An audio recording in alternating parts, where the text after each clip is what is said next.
Okay. You are about to witness a daring display of resolve and courage. Our participants, our speakers, will risk the contumely and hatred of their community as they dare to express their opinions with people who disagree in our community. And we have seen enough of the spite that can happen between people, but I don't think there's much risk here. They may suffer disapproval for entertaining each other's views among the general public. Our speakers are Rick Morton, Django Grace, Magdalena Huckins, Ingrid, Gretchen Londerville, Rothstein. I'm sorry, Gretchen Rothstein. Ingrid Islin. Ingrid I just switched us. You're all right.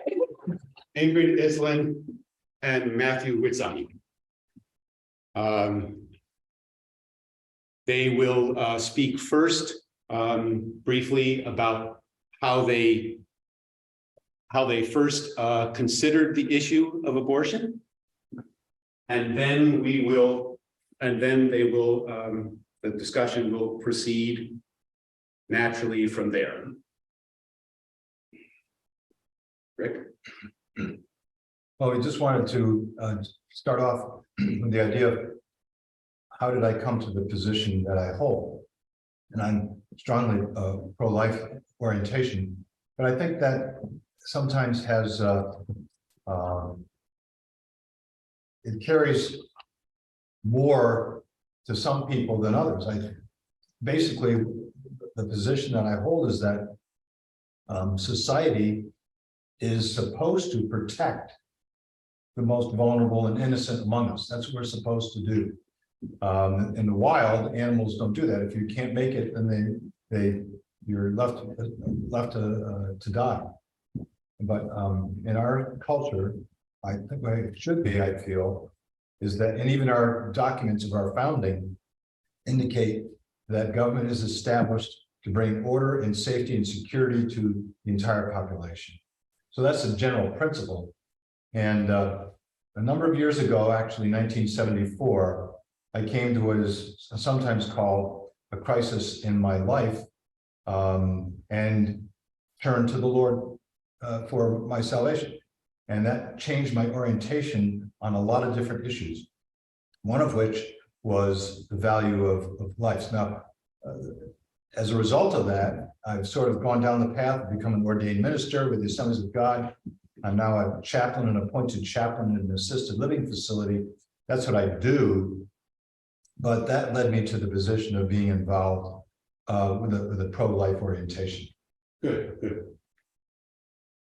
My name is Django Grace. How do I first? Well, I'm a high schooler. I'm 16. The way I first encountered it, I mean, it wasn't like someone came up and told me that it was an issue that was being dealt with in America one time. You know, it kind of, I guess I've been paying attention since I was younger. So, but the conflict within my brain really began. I'm of a pro-choice standpoint, and the conflict kind of grew with me when I saw that on the large scale these decisions were being made for a lot of people, and there was actually no choice being given. And then I looked back to my friends and my peers in my community and people that I really care about and love, and I saw the threat that their choice might be taken away. And I saw that it's scary, but there is a risk of a loss of choice. And I think that is what is scary to me. And I think that, we live in a system where institutionally, I, as a white male, cisgender, straight, whatever, I typically fall into the category that has the most amount of power. And I want to fill that role by doing the people who are historically marginalized and pushed out, and justice. And I want to help bring them into the limelight. And I find that this issue is pushing a lot of people out. So I want to use what I have to do what I think is right and do what's right for all the people.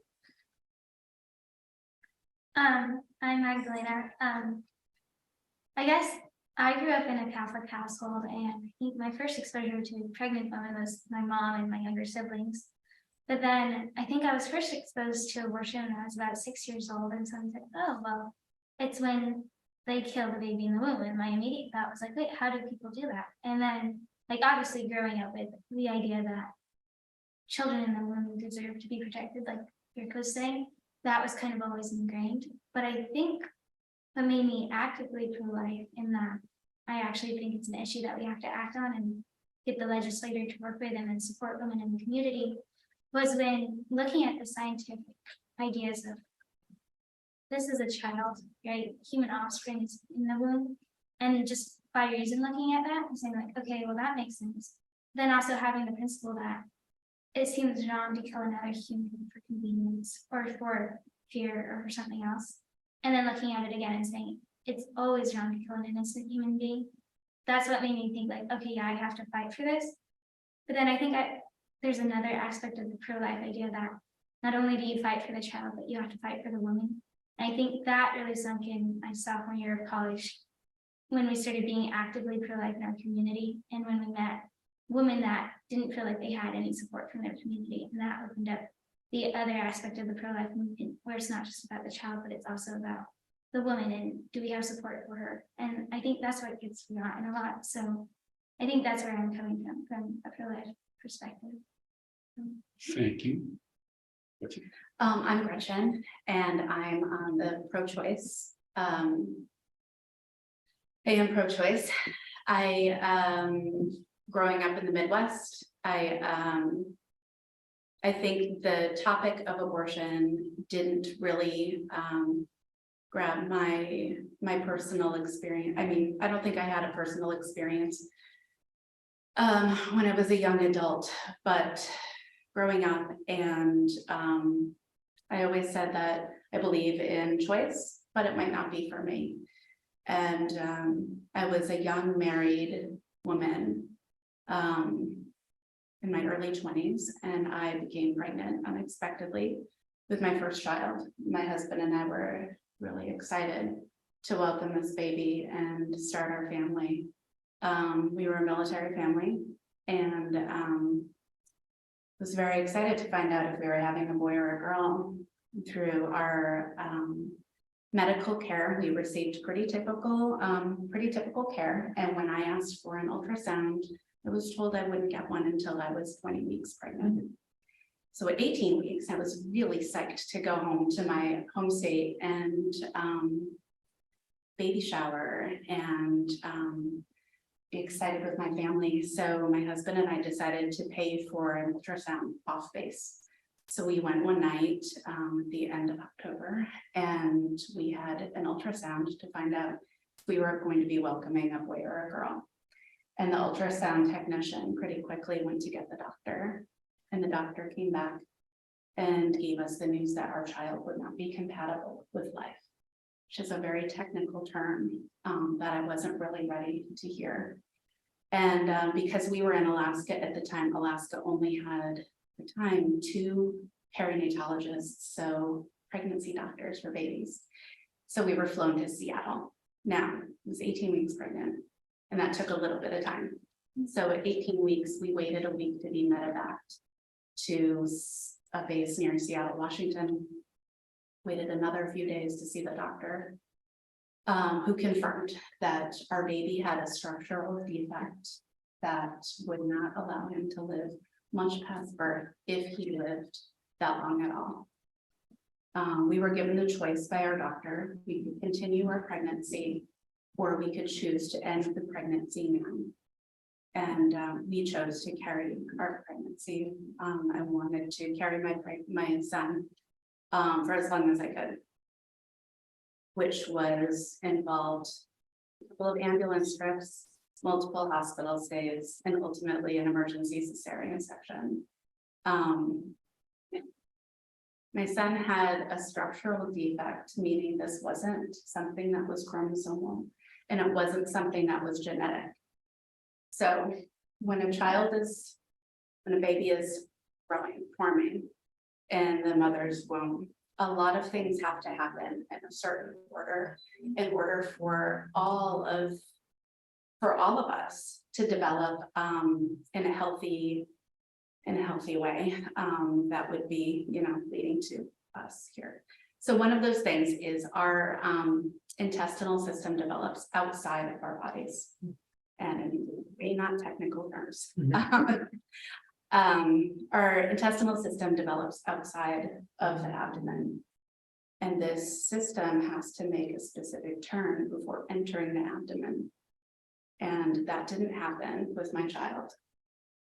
So as his intestinal system entered his abdomen, he continued to grow, but not in a manner that would lead him to be a healthy child who would live outside of the body.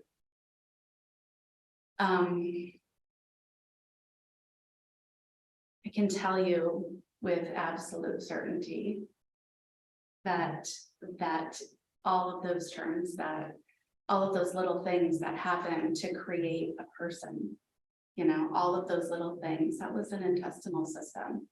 But I look around this room and I see eyes that see and hearts that beat and lungs that are filling with air.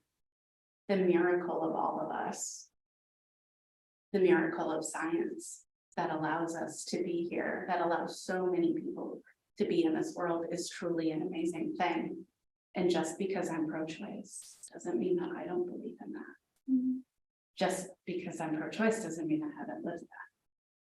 So I went back to Alaska and was assigned, I joined a support group for pregnancy and infant loss. And the woman who became my closest friend, my confidant, my ally in everything, was somebody who had experienced nearly the same thing the year before. She went to an outside physician to get to have an ultrasound done before her 20 weeks of pregnancy, had similar results of a different system in her child, and went to the same doctor in the same military Air Force base. And she and her husband chose not to continue this pregnancy for a very long list of reasons. And because this is the military, and we do have something called the Hyde Amendment, which protects your tax dollars from paying for an abortion. She was handed a phone book and said, good luck. So she's been flown from another state to a town where she doesn't have friends and family, looking for care for a baby that she and her family very much wanted and very much loved. And they had to pick up that phone book and make a phone call and go somewhere where people didn't know her. She didn't receive any type of care, any type of grief counseling in that moment, any type of anything other than the experience of being in her third trimester, receiving an abortion that she hadn't planned for. For me, becoming friends with this woman and having such a close experience just opened my eyes to all kinds of level of this gray area that exists inside of this very political thing, this very private thing that has become so political. And in that moment, I knew, I had always said, I'm pro-choice, but I wouldn't do that. I became fully respectful of the idea, I don't know until I know. And I don't think any of us do until we face things that we don't talk about as a community or as a society. Things where the people who have experienced these things feel so much shame and grief wrapped into one that they probably won't speak up in the masses that, other opinions do. So that's really where I first became aware of what abortion is. Now, I'm sorry, because I'm taking up a little bit of time here. I can tell you that my husband and I went on to have 2 healthy children who are in their adult lives out in the world now. And we divorced not maybe halfway through my Vermont experience. And I was out there new as a single person. One of the reasons why it's really important for me to sit and talk is because sometimes the stuff doesn't relate necessarily just to abortion. So I went to my doctor as a newly single woman dating and asked for birth control, and I was in my 30s. And my small town doctor at my local clinic, who everyone loves and adores, told me he wouldn't write me a prescription for a birth control pill because he didn't feel that I had been separated from my husband long enough to come back and see him in a few months. So I think when we talk about things like reproductive freedoms and liberties, this is important to me. Education, access to birth control, access to conversations like this. It wasn't that much longer that I did find myself pregnant, and I did choose to have an abortion. As an adult, I never regretted this choice. I never regretted this as the parent of my children. And it took me a long time to be able to say this in a public forum this way, but I think these conversations are important to have. 1 in 4 women, 1 in 4 people who are able to carry a pregnancy will lose one. 1 in 4 people who are able to get pregnant will terminate a pregnancy. And I don't think that there isn't a crossover there. I just think we don't talk about it. Thank you, Sharon. My name is Ingrid Islin. I'm a senior at Brattleboro Union High School. The first time I was really introduced to the idea of an abortion, I've grown up in pretty much an all-woman household for a lot of my life. I was raised by a teen mom. She did a great job. But I knew that there was an abortion before me. I had known that. And there was always a conversation from when I was very young. I think that I always respected the decision to choose because you never know what anyone else is going through. And I don't think that it's mine or anyone's place to tell someone what they can do with their body and what's right for the decision that they grew up in. My grandparents housed foster children for a lot of my life. And I think that the system also, my grandparents were a great household, but I know that that's not common. And I think that as harsh as it may sound, I think that it is worth giving kids a good life rather than just giving them life. Like if they're going to go into a household where they are constantly being abused and neglected, is that fair to a child? So I think that since I was very young, I've decided that it isn't my business what people decide to do, but it is my business to make sure that people have the right to decide. Thank you. I'm Matthew, I'm 21. I grew up in a strongly pro-life home. My parents went on to have 11 children, so I'm one of 11. And throughout all the financial or emotional difficulties, they never regretted any of it. So I grew up witnessing pro-life physically before me being done. But it wasn't until the sophomore year in college, so 2021, when I actually became convicted of the importance of my pro-life stance and of the need to act on it. So it was in college here in Northfield, Massachusetts, when we started coming out to Brattleboro and doing pro-life activism. And I started talking to people on the streets who had abortions, who was considering abortions, who agreed with my position, who disagreed with my position. And I saw through those encounters and my research online that abortion is harming 3 groups of people. I saw it harming the children through the research. I saw it harming the women through the conversations I had with them. And I saw it harming society just by the fabric of society degenerating. So I saw that this was an important issue because it was harming these 3 groups of people. And so I started acting on it, wanting to provide the protection and justice for the unborn, wanting to provide the support for the women, and wanting to provide a correction for society, so society as a whole can become stronger again in its providing for one another and in doing what's right.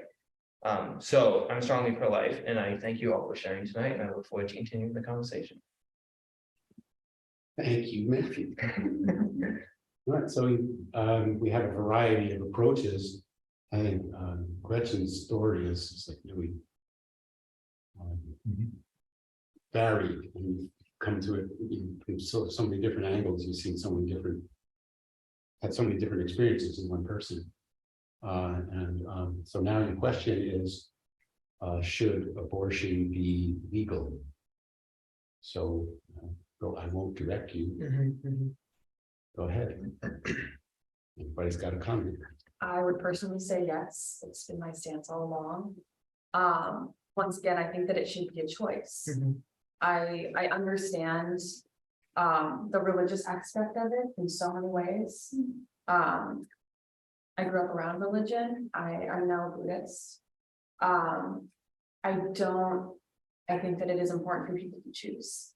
I think that there's so many medical issues, financial issues, and not enough support all around to, make someone have a child, especially when it comes to women. Little girls can get their period from when they're 12 years old. I don't think in any way, shape, or form it should be okay for someone who doesn't know how to do their own laundry to be able to have to raise a child. And I think that is my particular stance. I don't think that you have to force anyone to go either which way. I think that it's important for everyone to have the option to decide what they want to do with their own body and their own future. I remember first being really shocked when I was doing some of my statistical research, and I saw that so many women reported after their abortions that they felt forced to do the abortion. So not that they were feeling forced that they couldn't have an abortion or that they were being impeded to get an abortion, but they actually felt pressure to have an abortion. When I first heard that, I was really shocked, because I always thought, the pro-choice side is, well, we provide these two options and we let the woman make the decision herself. And then I was like, well, who's voicing the woman in this situation to go one way or the other? And I saw through the statistical research and some personal conversations with people who have been in situations like these too, that there's a lot of pressure on them from who have been pregnant with them, from their closest family and friends, and from society as a whole. So I said, well, we need to start providing these women with a safe space where they can come away from all these pressures, look at the decision objectively with clear sight, and say, outside of the pressure, what am I strong enough to do? What decision is best for me? So I find it really enlightening to see that pressure exists. Whether abortion is legal or not, the pressure to make one decision or the other is always going to exist, it seems. Just that pressure really shouldn't, right? Would you say that you're pro-choice, or would you say that it should be illegal? Or would you say that we should create a safer place where people can decide on their own? Well, so I think it should be illegal because of the negative effects that it produces. But when we talk about choice, I think it's shocking to see that the choice is being pushed on 63% of women to choose to have an abortion. Like, I don't think that's right? Because if we take the pro-choice stance all the way, we say they should be free at every point to make a decision that they feel free to make. And yet, somehow, we're seeing 63% of women being forced, or say they're being forced, to choose an abortion. That's statistics. Yeah, I would. Yeah, that's what. You're saying a lot of statistical research, and I just like to know where you're getting your statistics. Yeah. I'm not expecting you to just list them off the top of your head, but I mean, if you just give us an idea. Yeah. So that one I've seen in several publications, and I wonder what it traces back to as its primary root. But I think it's surveys from women who have had abortions and then commented on it later. Go ahead, sorry. I just thinking about that too, with maybe when we say coerced, we kind of have this image of like someone's behind them, like kind of a knife to their back saying, get this abortion, or I'll break up with you, or get this abortion, or you can't have this job. And I wonder how many societal pressures like young women feel when they have a pregnancy and they say like, wait, if I'm pregnant, society tells me I can't finish school, or I can't go out with that guy, or my boyfriend's going to break up with me, my family will kick me out of the house. And I wonder how many people are kind of pushed in that way where they don't feel empowered to actually say, I'm strong enough to carry this pregnancy, or I'm strong enough to give this child within me life. And so I wonder, maybe we don't have like all the statistics and the research behind that, but I feel like just in conversations, I've met a lot of women that have said, I had no support in my community to raise a child, so I had to get an abortion. I had no housing, I had no child support from the parents, like the father, so. I would say, first, I absolutely respect the place that you guys are speaking from. And I would say, I would agree that I think women who choose to carry their pregnancy and have a baby could really use more support from our communities locally, from families, and even nationally. Do you think that women, and it's funny that we say women, that we talk about it's the woman's responsibility, and we don't talk as much about the fact that this doesn't happen on her own. But do you think if we had more resources for healthcare, daycare, jobs and education, do you think that might be some sort of support that might lend to your point? I definitely think that's right. And I think a lot of what gets forgotten in this whole debate is that it's not just about this choice in the woman, but what this choice will lead on to. And I think that if women were actually given the support by society to say, look, we're going to help you raise this child, or look, we think you're strong enough as a woman to be a mother, then abortion wouldn't be this huge, like, okay, now I'm scared and moving me out is to kill this person inside me. I think, like, obviously that's not the only reason why we need abortion, but I feel like that's not where it hurt. And I think we forget that as a society, and I think that points to a deeper illness in society, that we forget that there's so much that leads up to this moment, right? And there's so much that goes beyond, and there's, like you said, it's not just the woman that this pregnancy comes from, there's also the father. And why isn't the father paying child support? Why don't we have laws that kind of help the woman feel empowered to be a mother, right? Because like your beautiful story about your little boy that had a structural deformity, like you were given the support to carry that pregnancy through, and that's beautiful. But like you said, for your friend, she was just kind of turned out to have an abortion by the doctor, and then nobody was there to support her in any way. And that's really hard, that you would have one in that situation with no support, right? So I think we need to address that as a society, and I think abortion kind of makes us forget about that and turn away from it and just ignore those things, almost like a ban. I think I agree with you that the hot topic of abortion does make us kind of turn away from other ways that we can, be pro-life, you know, caring for our community members. The idea behind that, I'm sorry, I'm gonna talk. I think the idea, I think a misconception that I may have had about pro-life is that pro-life, the term pro-life seems to mean, like you said, supporting children. And to me, the pro-life argument is only about not support, like most of the pro-life arguments I've heard haven't been about supporting children, and on the greater scale, it's only about making abortion illegal. Like if we're talking about like the end of the line, like you said, you should think abortion should be illegal.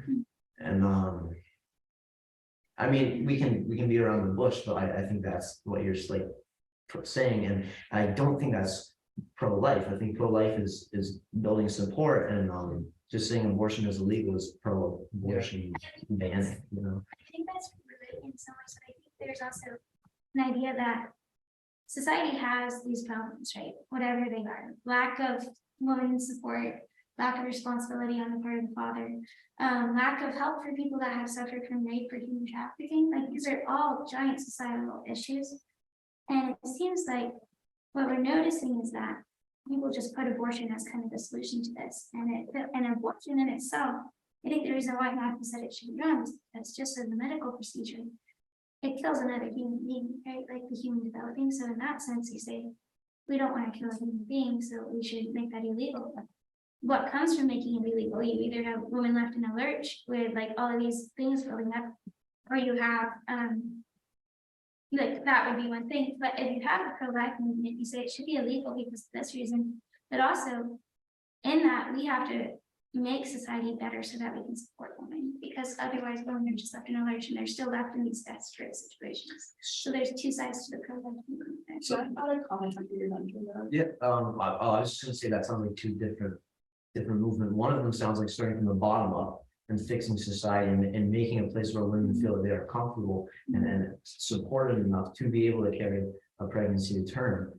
And the other one seems like baseline is taking the choice away and that's starting from the top and then waiting for it to trickle down. Yeah, I can see that. And I wonder if people aren't gonna wake up and say, we have to make a support system until we actually recognize that. We have to make a support system because we have more than 2,000 children dying each day because women don't have support.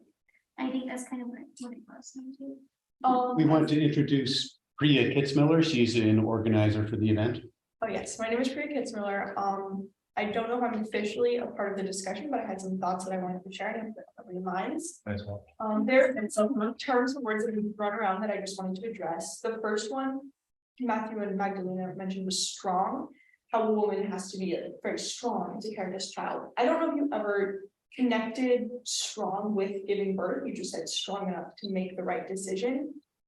I'm wondering why you think it would be better to have the child versus focusing on the woman's own health.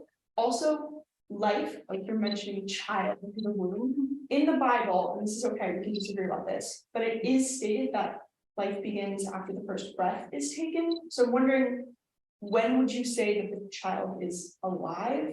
Yeah. Because there is time where that is actually a zygote, which is cells before it's even an embryo. Like even someone, would you call that a live child? Yeah. Can I jump in here? When the decision was made, Roe versus Wade in 1973, the 9 justices decided that they didn't know the answer to that question, when life begins. So they were just going to set that aside. But that's the fundamental issue of when does life begin? Well, now, these years later, this coming January, it'll be 50 years since Roe was decided. Now we know. It's a separate individual with separate DNA, and that's a new life going on a different path. It's housed within a very precious environment. And speaking to the point I think both of you ladies made, what about support for the mother who's distressed, who's feeling abandoned or alone or vulnerable, or just doesn't know how they can manage this change in their life? Because, you know, when you have a child, it's forever. I mean, theoretically. And so I can imagine a woman being really distraught. That's one of the reasons, actually, that I was part of what is called a crisis pregnancy center for about 13 years. I was on the board. And the whole purpose of this ministry was to affirm the woman, is to reach out to the woman and give her free services and support and encouragement and clothing and classes and here's all your options. If you have this child, this is what can happen. You can either have that child and keep the child, or you can give the child up for adoption. Then there's a whole host of people who are lined up wanting to adopt children and are having difficulty being able to do that. So that's for those 13 years that I was involved in that center. And it happens to be right next door to this building where they are now. That was the emphasis. It was on, of course, you want to preserve the life if you can of the baby, but our agony of heart was to come alongside the woman and say, you're not alone. This is a journey that we can part. And actually there are thousands and thousands of centers like that across this country. They're usually staffed by volunteers and people who are not getting paid high bucks. Why do they do that? Because they do care for the woman. and they want to help her. And the problem they sometimes have is they don't know we're here. They just go to the abortion provider. And again, I don't want to be inflammatory, but generally that's a source of income for them. And they're just, even though they're pro-choice, within that industry, they're going to recommend a particular outcome that's going to enhance the bottom line. So I would ask a question. Yeah, You've been involved in crisis pregnancy centers for 13 years, and I do know there are a lot of centers out there. Would you say that they've been successful? oh yeah, I think they have. This one has been specifically non-political. Do you think that it's been so successful that this conversation is moot? I just No, I want to think be that still having the conversation. So what else could we add if for support for women who choose to become mothers? Can I comment on that? Because Django said something earlier about how his first impression of pro-lifers was make abortion illegal, as if that was like the end all be all, right? And he said, well, in his mind, correct me if I'm wrong, but you're saying in your mind, to be pro-life would involve so much more than that. It would involve supporting the women and children throughout all stages of life and being there for them. And I think it's sad that a lot of pro-lifers may emphasize the make abortion illegal as a be all end all. And in fact, that's one thing I've come to see a lot working in the pro-life movement is, especially now with the overturning of Roe v. Wade, we see as pro-lifers, our job's not done when abortion's made illegal everywhere. Our job's just beginning when that's done. Because our job, I'll just say this one last thing, our job isn't done when abortion's illegal, it's only done when abortion becomes unthinkable. Like the women who get in these situations shouldn't even think that they have to have an abortion or they want an abortion, because they should feel so, you mentioned the word, I'm going to say it again, strong or empowered to continue with carrying out the pregnancy. Now I admit there'll be chemical complications and it's not black and white, there's great things that'll come in that have to be addressed. But And I would ask you, why is abortion the first step? Why is the first step as a pro-lifer not going out and instead of going in front of an abortion clinic, why is it not going to low-income housing in communities and helping them support their children? Why is the conversation always about, like you said, the be all end all? Why is it not being taken to the people that are raising children that are already in the world? Like the problem I continuously have is that it seems living in I don't want to say that. No, go ahead. Living in this community where there's not a lot of pro-lifers, it seems like it's kind of I kind of forgot what I was going to say, but it just seems like that's the main thing everyone's pushing for, like you said, and that's the problem I have with it, is that it's abortion is used as the argument, and the argument is not about the child, it's about the action. I want to continue on that. Just quickly, you said that you're talking about your like going for abortion, or not abortion, but there's abortion and then there's also adoption. There's thousands of families lined up. That is not the case, and I'm not like trying to attack in any way, but I'm coming from experience where I know that is not the case. There's definitely places where children want to be adopted, but it is a specific age range, and if they're not adopted by that time, they're going to go into the foster care system. And that's where I think that I do agree we need more support for the children and the mothers. But I don't like the wording of strong enough to keep the baby, because I think that you can be strong enough to keep the child and decide that is what you want for your life. You just can decide that you want to have that baby, you're in a place where you can raise that baby. But the first thing that came to mind with me is folks with mental health issues and people with drug addictions, people who cannot carry out the term. People who there's, without getting an abortion, their life could be at risk. I think that there's a bigger conversation around it where it's hard to make a law where it is so black and white when there's all of these variables. Another thing that I wanted to touch on is we talked about how this, like, the baby that's inside of you that is considered life. But I'm interested if it can't survive on its own. It's hard. I think that obviously I don't think the day before your due date anything should happen, but I think that if it's beginning and early enough where you know that you're not going to be able to mentally, financially, physically care for this baby, it is not fair to bring it into the world. That's interesting. It actually touches on a lot of points there that like have come up in this debate. And again, your question, why is it about abortion? And why are we trying to say like this should be legal or not? I think it boils down to when you do say there is life and how you understand the value of life. Because if it is a human and if it is life, then we have to say that as a society, we either appoint a value to life and say this is what we're going to stand by, or we say, look, we don't know when life begins, but we see life as a good and we want to defend that life.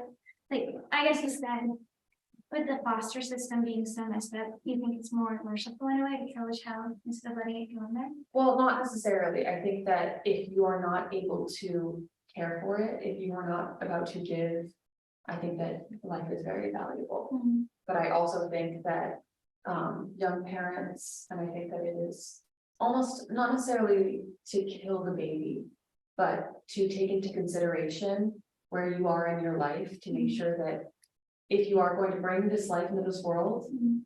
that it is a good time for it. And I think that, I think that one, we need more education around Yeah. it, around birth control and sex education, Mhm. because I think that a lot of mistakes can be made. Mhm. But I think that if you're not in a place to take care of a child, it is not your place to bring one into the world. Okay, that's interesting because assuming that, like Rick was saying, at the moment that that child is conceived, like it's its own organism, it's developing its own life, it has its own DNA, it's a separate thing in a way from the mother. Like, obviously, it's attached for nourishment and food, but as a structural being, its structure is its own. At that point, it seems like it is brought into the world. It's just in a smaller room, right? It's in a room. And so if that, like, assuming that we say that's life and that it's from a human, so therefore it's human life, the question really isn't should we bring it into the world, but what support can we give this human up to birth and after birth? And it seems kind of arbitrary and wrong to say that before it's delivered, we can decide whether or not it lives when it is alive already. And then after it's born, then obviously it falls under legal protection of the law. The question kind of is what changes from its humanity while it's in the womb and it's giving birth. And I think there are a lot of different ways we define life and when life begins. And there are certainly a lot of different ideas that play into the answer to that, whether it's your religion, whether it is your basis in science, whether it is even the way we're defining the separate being that has its own DNA. There are many different ways to define it, but we haven't, and I honestly hope we don't decide on one. Because while I respect and I really enjoy this exchange of ideas and opinions, your religion isn't mine. Yeah. And I hope that you would have enough respect for that, as I'm having respect for you. Yeah. I think even the idea of this separate DNA as a separate existence, I think still doesn't answer the question for me of this isn't a DNA that exists outside of, or it can live outside of a person, or even to Priya's point, pulling it back to the zygote and biblical pieces. Like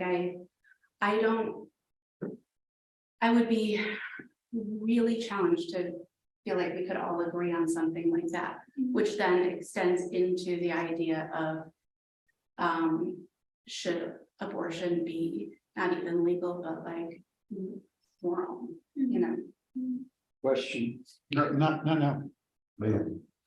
One thing that really interests me that you said was that about humanity. You said that when the baby becomes a human, and I don't think that the argument should be about when this baby becomes a human or the exact time, or like are we like if it comes down to it to go to the extreme, I mean, are we going to look for a specific like time when the sperm like makes contact with the egg that we're like I don't think it's that finite. Like, I don't want to get caught in the details of it. I want to zoom out and look at the broader picture that it seems like this movement has been caught at that tiny argument of what do we make this illegal or not illegal, and the issue is so much broader, and we're caught arguing about whether we allow the woman to choose rather than whether we're providing an entire, like the bottom of the iceberg. It seems like we're caught at the tip of the iceberg, not here in this conversation. I think we're at least down here, but I think that it seems like on a countrywide scale, we've been caught at the idea of choice, and I just find it very concerning that people can think that not allowing a person to have a choice is American and is an aspect of freedom and is an aspect of humanity. Like, I think it's supremely unhuman. I don't think it's supremely unhuman. I'm sorry, but I just think it's very. I think that choice is a human right, and I don't think that. I think that it seems like we're all also looking for the same thing. We're pretty much all looking for more support for women. And I think that it's like Jane was saying, we're getting stuck on this tiny little thing of, is it alive when it is inside? And when I say we, I don't specifically mean this group of people. I Yes, say exactly. the broader our country. Interestingly enough, Roe versus Wade, when it was conceived, that choice of work maybe appropriate, when it was promulgated, indicated that in the first trimester, that's entirely the choice of the woman to decide with her doctor to decide about the pregnancy. The last trimester, though, was they recognized in Roe versus Wade that that is a survivable entity and does have some kind of rights and needs to be, at least those need to be considered in the process of making the decision. And they sort of left that under, and then it's the middle ground, the second trimester, where there was this medical, ethical, morals, personal kind of gray area. That's what Roe actually did. And I don't know if we want to go there. Well, two things I would say to that, because there's a lot of good content there for discussion too. I believe it's 1.2% of abortions are in third trimester.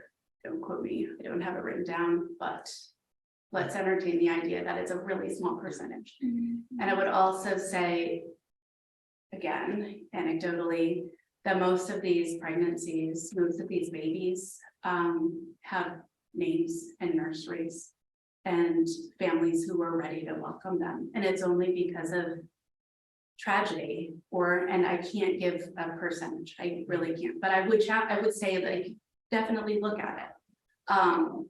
Most of this is not somebody who didn't want a child. Inside of the middle piece, that middle trimester conversation, there's a lot of conversation happening around that, which we've seen different weeks that are being assigned to, it's okay up until this point or not this point.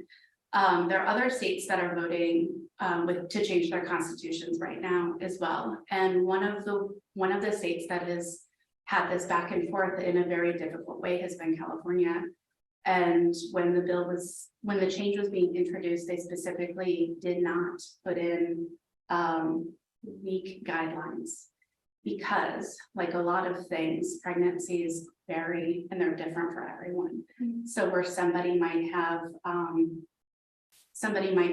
the diabetes, somebody might have high blood pressure, somebody might have other illnesses that are going to make it difficult to kind of pinpoint what you're looking for when you put a guideline on it, like a 13-week or a 17-week. So it can be challenging. It's another one of those gray areas that we take for granted as black and white.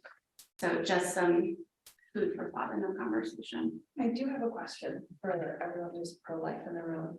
I'm interested to know what your thoughts are about whether or not it should be like a strict line, or if it is important to take into consideration their age, medical history, and if it was a perfect world, like, would you say yes, but, or would you just say absolutely not, no matter what? Natural selection, if you can't make it through this pregnancy, unfortunately, you can't do it. Doesn't that depend on the answer to the question? When is it a human being? No, not necessarily. I mean, I'm thinking about the mother. Like, Yeah. if the mother is not able to carry it out to term, would you prioritize the baby? Or would you prioritize the mother? Yeah, that's really, If the number of cases for third trimester abortions are as limited as you're indicating, Rich, I think the number of cases where the mother's life is actually threatened by the pregnancy is even dramatically less than that. So that maybe it's possible that someone could have a pregnancy that actually threaten the mother's life, but that is so rare. J. Everett Koop, I think, was the guy who said he was the Surgeon General for the US. Says that's never the case. It is, I think, less rare than you would think. It is, and I know a handful of women at least who had to abort. Like it was like a life threatening, it was the baby or them, and I get what you mean, but if you like don't look at like the bigger picture, like in this like hard scenario, it's like, is it a hard line, or would you guys rather it would be a soft line? I'm just interested to hear your opinions on it. Because it's such a difficult situation, it's like not a black and white answer at all. And I mean, if you're completely pro-life, wouldn't you say we don't prioritize one life over the other? Like we say both lives are gonna be sought to be protected and saved? Like, I have no idea. I mean, Jenny was mentioning to be pro-life all the way. Means to, do so much more than just this abortion issue. And it means to value life, every life at every point. So I think I'd answer the question, in a difficult case like that, we value each life equally. And we say, how can we make sure each life survives? But then why are you pushing for making abortion fully illegal? I still don't understand, because let's say end of the line, and maybe this is an infinitesimal figure, or maybe it happens frequently, I don't know, but regardless, if a mother has a baby inside of her and has to abort it, or she will die, which does happen. If we make abortion illegal, are we not knowingly killing those mothers who are being claimed to care about? Like, and if it's about the mother and the baby's life as you claim, like, then you're killing both.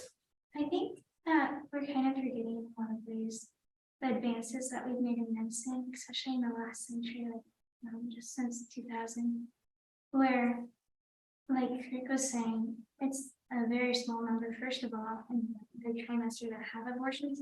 That points to a very small number that are going to be medically at risk. And you have some examples where a woman had to choose between their lives and a child's, but I know that the youngest child to survive before coming fully to term is 21 weeks, which is just about the halfway mark of pregnancy. And I know that our medical institutions are strong enough to both support the life of the mother and the child up to that point. And then you'd probably have to have a C-section and support the child in that way. But like Matthew said, when it comes to human life, why would you prioritize the life of one or the other, right? Or she was 11-year-old.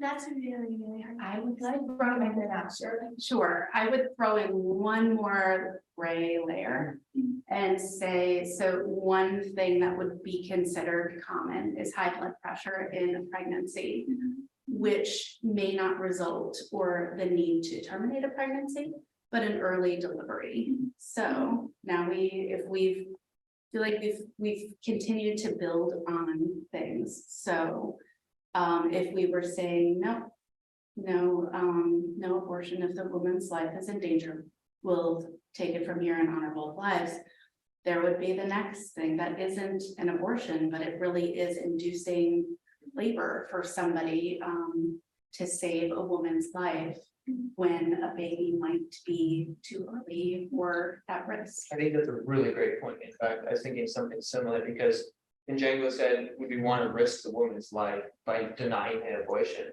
I think no, because there are other options that can save them, like other medical procedures, like inducing early delivery, which isn't classified as an abortion. Yeah. Or, I mean, if you're doing it early, I mean, if it is it is happening before a certain likelihood of good health or life with a baby. I could see, and I'm saying I could see speculation completely, because we couldn't see this conversation 5 years ago. Yeah, I just So want to thank there, everybody. we knowingly made a medical decision to save the life of the mother that could put the life of the unborn baby at risk at birth. Yeah, Would that then be something that would be? I don't know. I think considered in that the same way? Oh, sorry. I'm wondering how people who identify as pro-life feel about the term pro-birth, because I think a lot of what's being described sounds like you're more worried about the woman giving birth, and you are saying that you care about both the mother's life and the child's life. But would you say that it's better for the mom to give birth versus take her own health? There's been a lot of questions asked about this, and a lot of giving like rare cases and well, sometimes just straight, this is a yes or no. Are you pro-life or pro-birth? Can you clarify the distinction a little bit? Okay, so in pro-life, you would be thinking more about the woman and the child and thinking about everybody that you consider a living being. Pro-birth is no matter what, this person is going to give birth to this child, no matter if it hurts them or not. So like saying that abortion is completely illegal does sound a lot more pro-birth than pro-life. Does that make sense? Am I explaining that well? But I don't really recognize that as being a common the distinction. I mean, maybe, I mean, that doesn't, I don't resonate with that kind of terminology. But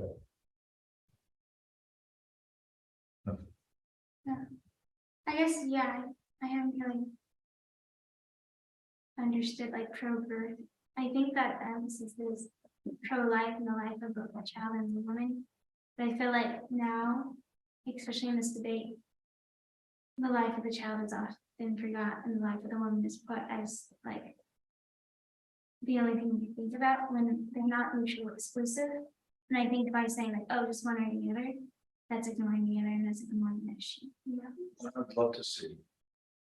And this is an ideal picture that I'm going to paint for you, words, hopefully, is that whoever the caregiver is, nurse, doctor, whoever, family member, the woman is told, you are pregnant. There's some difficulties here. We're concerned about that. We're going to help you. We're going to do everything we can to make sure that you are healthy, stay healthy, and that the baby can be healthy and delivered healthy too, or brought early. You're not alone. And I just imagine in my mind, maybe it's idealistic, that if so many of the women who've had abortions had that kind of support early on, that they would have said, oh no, no way am I going to have this abortion. They felt kind of trapped. I think Matthew might have said that at one point. They felt trapped, and they shouldn't feel trapped. It's supposed to be glorious. It's something that men will never know, and only women can. And whenever I've had to give a service that on the anniversary of Roe versus Wade in January, I have to recognize that there may be some women in the congregation who had that silent pain of having had abortion and regretted it, or just thought it was just a tragic time in their life, or feel guilty, and I didn't want to add to that guilt. I didn't want to put the burden on them. I'm trying to express that it's not just a blind stop the abortion at all costs. You know? Right, yes, I would hope that there would be, I would hope that there's somebody in your congregation who would even later hear that, find that they were pregnant and had that feeling that they wanted to have a child, that they would remember this too and know that they're not alone and that they're supported, because I think that's really important.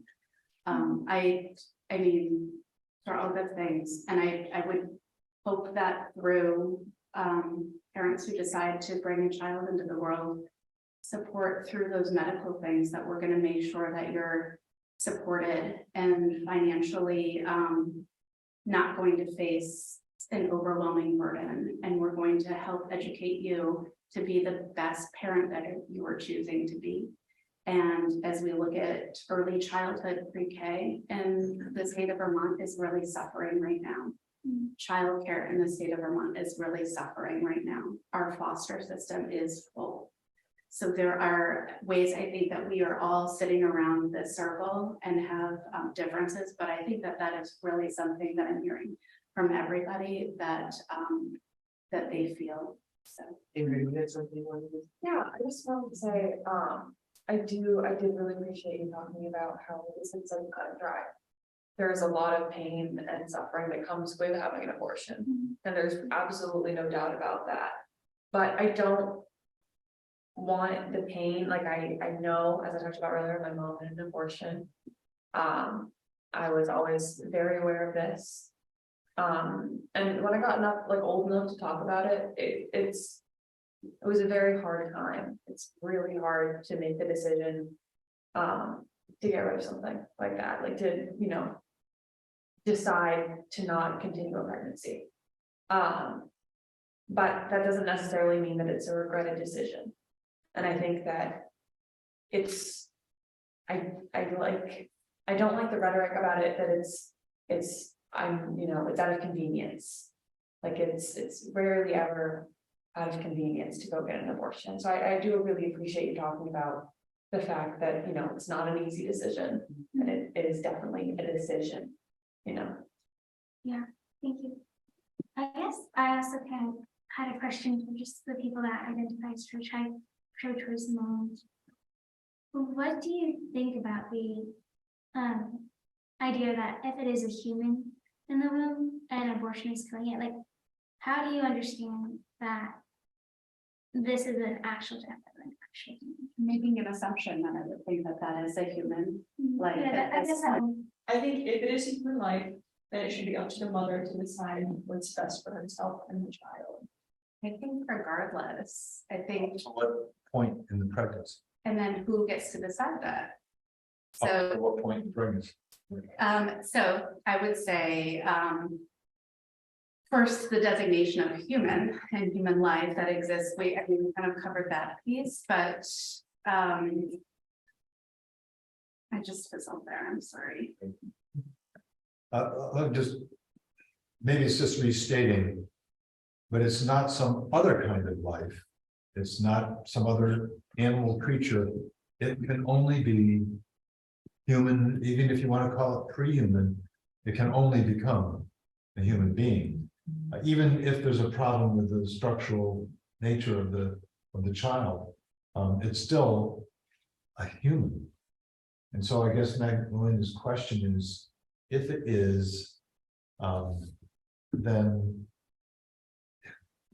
and I guess the pro-life position is, well, it is.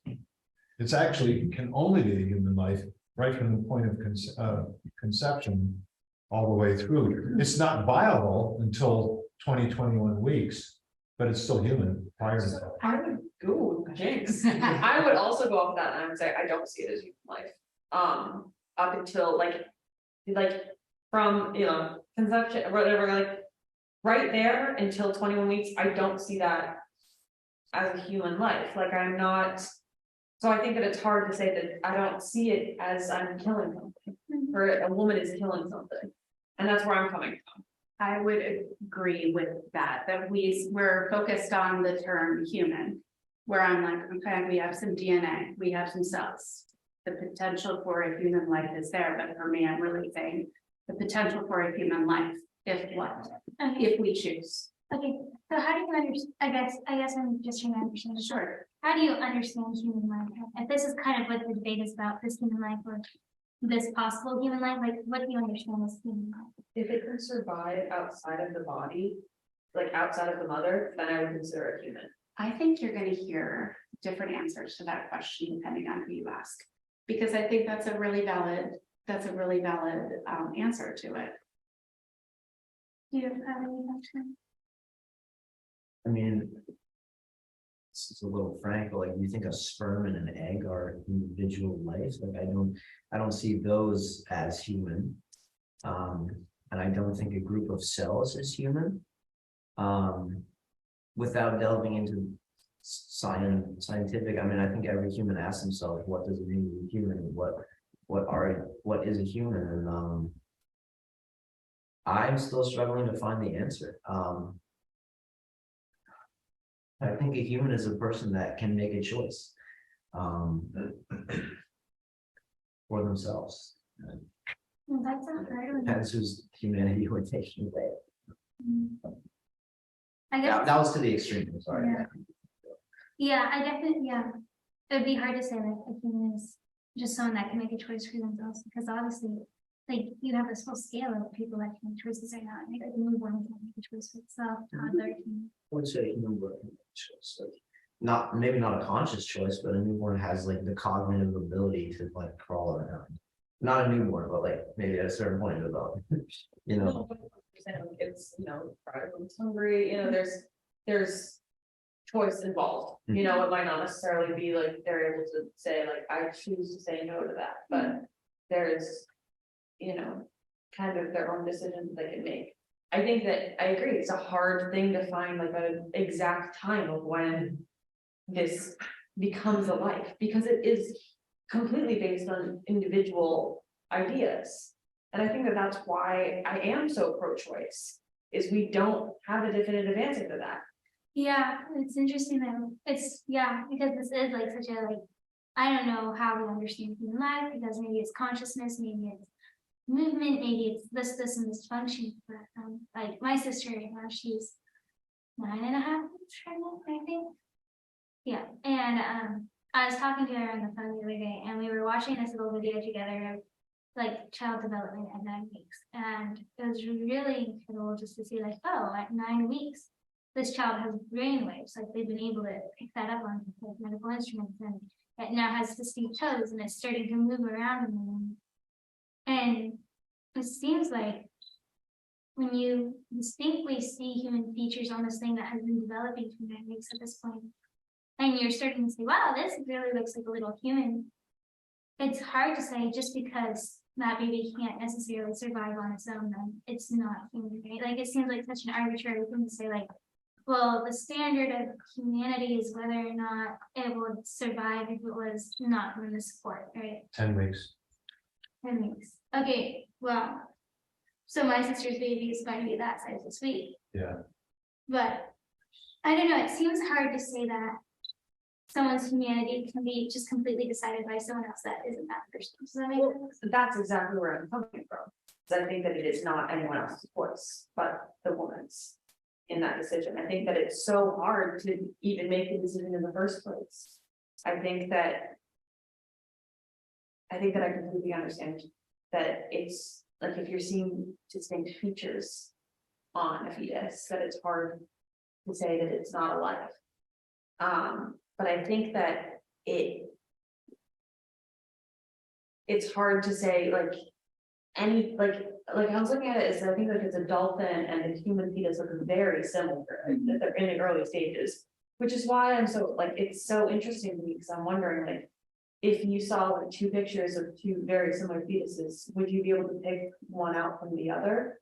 And like at that point, then it's hard to say for me that that's a human life, and like it should, you know what I mean? I'm not right. Totally, you guys are having a discussion, but you have 2 differing opinions on the humanity piece, which I think we find around here. So when we do talk about the changing of the Vermont Constitution, I will definitely be voting for it, because I think that your voice and your experience should be yours. I think yours should be respected and protected by law as well. I don't think that, I think we live in a scary time where decisions are being made for us. And that's hard. Can we use the text for that article just so we can tell the public what it is exactly? What we're thinking about? I bet. Get it pretty quickly. It's in my car. I don't have it with me. Can I just ask this question? It's a tough question. And what about fetal pain? The issue of fetal pain.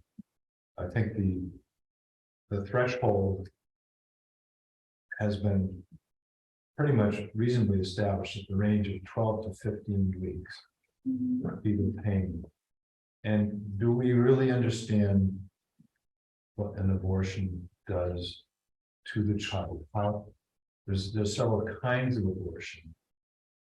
And do we really clearly understand the mechanism the abortionist uses, the doctor, to destroy that life? And and that is a tough issue, but it's an unavoidable issue because the baby can't avoid it. In fact, sonograms show that when the abortion starts doing the abortion, the baby tries to hide. So I'm gonna ask you if you repeated that same thing without using the words child, life, baby. Because those are the things that are kind of debatable right now. Is life. Point of Yeah. beginning of life is debatable at this point within this group and within the larger. No, but I mean, is the question, I kind of had this question simmering for a while. Is, when we ask, when is it a human life? What's the disagreement? Is it living? Is that the disagreement? Or is it human? Is that the disagreement?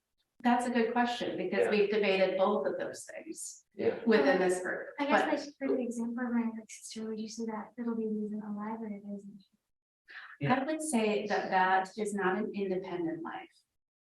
I'm going to answer Rick, one of the things, because one of the things that I can speak to is my close friend who chose to terminate her pregnancy, have an abortion in the 3rd trimester when she received significantly difficult test results. And the reason that she chose abortion was because of the pain that the baby was enduring inside of her womb. And that is something that it's a hard thing to discuss, but because of the anomaly that this baby was growing with, growing was causing pain. And For the child. yes. If this was like pain determined, I don't know. But at this point, this baby inside her womb was slowly destroying itself. So just by growing. And so that her choice that she came to was, I can't live with that. I don't want my child to live with that. And that is when she chose to end her. So she didn't want the child in her room to undergo more suffering than she had to, right? In That- addition to that, there was a strong possibility that this child would die, and she wouldn't know Yeah. until her next step. So do we all recognize that case, that child as a human being at that She point? did, She did. and this was a child that they wanted, Yeah. and that they had carried and sought a larger professional Mm-hmm. opinion on. Because how does that differ from if she gave birth to the child and then it was found out that it's gonna have a lot of suffering and die?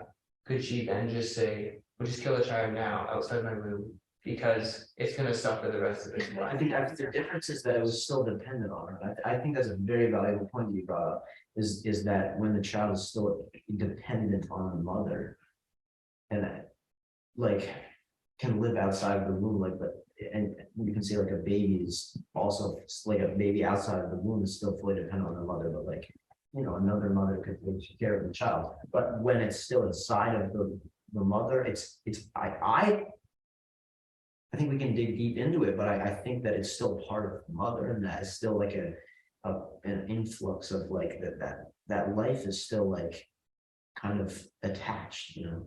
So, and that's why I think it should be the mother's choice and not the choice of some legislator. Is the 9-month board in the womb more dependent than the 9-month board outside the womb? Is that just? You said, Is the 9-month old child in the womb more dependent than the 9-month child outside the womb? Is that okay? yes, Okay. Absolutely. because If it's it's connected still- by an umbilical, like it's like, yeah, that's a lot. I guess what about when, like, this is kind of nitty gritty, but when the child is delivered and it's still attached by that same umbilical cord until the doctor cuts it, like, that's what you're saying was determined to that, you know? No, because then it's breathing air, it's not like moving through the mother, and I don't know this is this, that's what I'm saying, but. Yeah, exactly. But that's. First breath. I think that I'm interested to. I mean, it's an interesting topic to think about because I think that. We're so defined by this little, like, it depends on when life begins. And it's so hard because we don't know. No one has a conscience at that time. The fetus does not know what's going on. You know, and I think that it's easy to say, like, you know, what about like third trimester, you know, but I don't think that anyone is planning on getting rid of a baby at 9 months when it's about to be born. Like it's not necessarily like a conversation. And of course, there's always, you know, small people who are the Minority. the minority that is looking to abort at a certain time when it shouldn't. You know, I think that as soon as there's conscious around, like the baby is conscious. Yeah.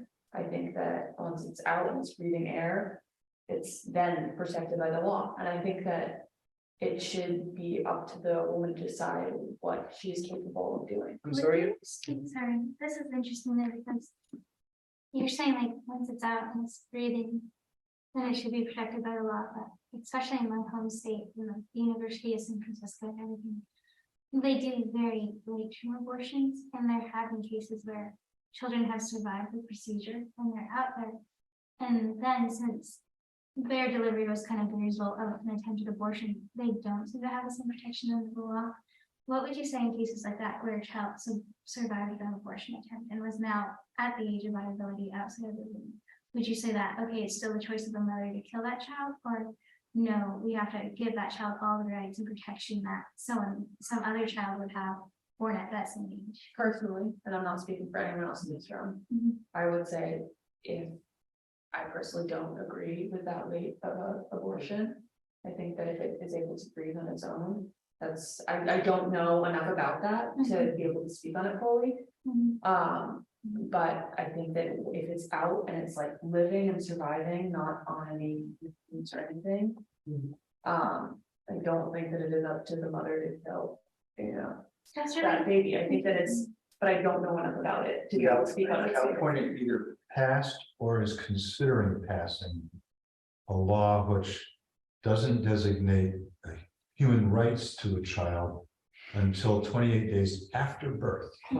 Then it's going to be protected, but up until that point, there's some wording that allows, you know, we can decide that even now, even after a successful birth, the child can still be terminated. I just want to know, I'm just wondering some of the background on that, or the whys behind that. How did that go? No, I'm asking you that, is there information that you would know? That's definitely a curiosity point for me, and I wonder what the intent behind that was. I think they're trying to frame it as if a woman like miscarries or something, she wouldn't have repercussions in your law for a terminated pregnancy, but California has some of the most like permissive abortion laws in the nation, so I don't know where that fear is coming from, like that a woman wouldn't even be prosecuted in that sense. But the idea that you could have a law worded in such a way that infanticide would be allowed is kind of shocking to any level, right? Like 20 days. I also wonder if that's something to do with migration. I'll look into that, but. I wonder if it's something to do with something, I don't even know. Speculation is so hard, I really have no idea. Yeah. But I'm wondering if it's something to do with if somebody was behaving in a manner that they shouldn't, or taking illegal drugs or something that would have resulted in, I don't know, but I'm definitely like curious enough to take a look at it on my own. Yeah. Send it in the email chat. Yeah, not crazy, you know. I'm gonna guess, because I don't know either, Yeah. but I'm gonna guess that one possible motivation for this kind of a law in California, thankfully it's out there, but then who knows where it might spread from there. One of the possible explanations that might explain is legal protection for the abortionists. Because right now, I think the laws are that the child survives the abortion, and it's lying on a table, they're liable to preserve that life. That's the oath they took, that's the status of the law. And that puts them in a very awkward spot because that child should be dead and it's not dead. So let's let it die. How often does that happen? It's rare, it is rare. We're talking about rarities here. But I'm just wondering if it's protecting the abortions, not so much for the woman's state of mind or the family state of mind, but maybe for possibly the abortion wants some legal protection, and so they have this wording in there. Maybe that's a little cynical. I don't think that's hard often because I've worked with groups that have kind of worked with exposing a lot of the late term abortionists, and it's a common thing, I think, where the children are born partially alive, or like alive, and then they're killed as per abortion procedure. I'm interested. So you said there's very few cases of this, yeah? I don't know. Very few. There's at least a good number of abortion survivors that have come out and shared their story. Interesting. I'm not like trying to discredit you or anything. I'm just interested because I'm genuinely, I have not heard of this law in California specifically. I don't know if it's proposed and There has is never something- happened. There is something that is up to change the California Constitution, protecting reproductive rights. The same time we're voting, a couple other states are. I guess I would be like uncovering late-term abortion, as late-term abortion isn't technically a medical term.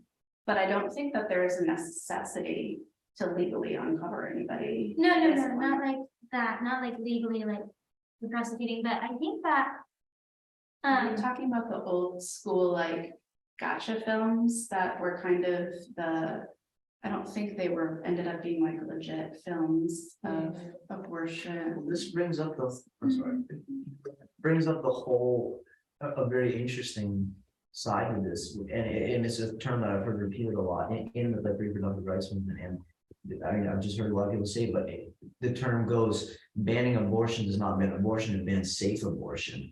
And I actually think that if you are going to ban abortion, you are actually going to, I mean, the risk of having a failed abortion where the baby is still alive and going through that much more pain is actually going to statistically I just assume that rate of that happening is going to skyrocket if you ban abortion, because the option is not there early, you know, like It's it could really happen late later. to tell, but I'm guessing in the states that have already nearly banned or banned abortion.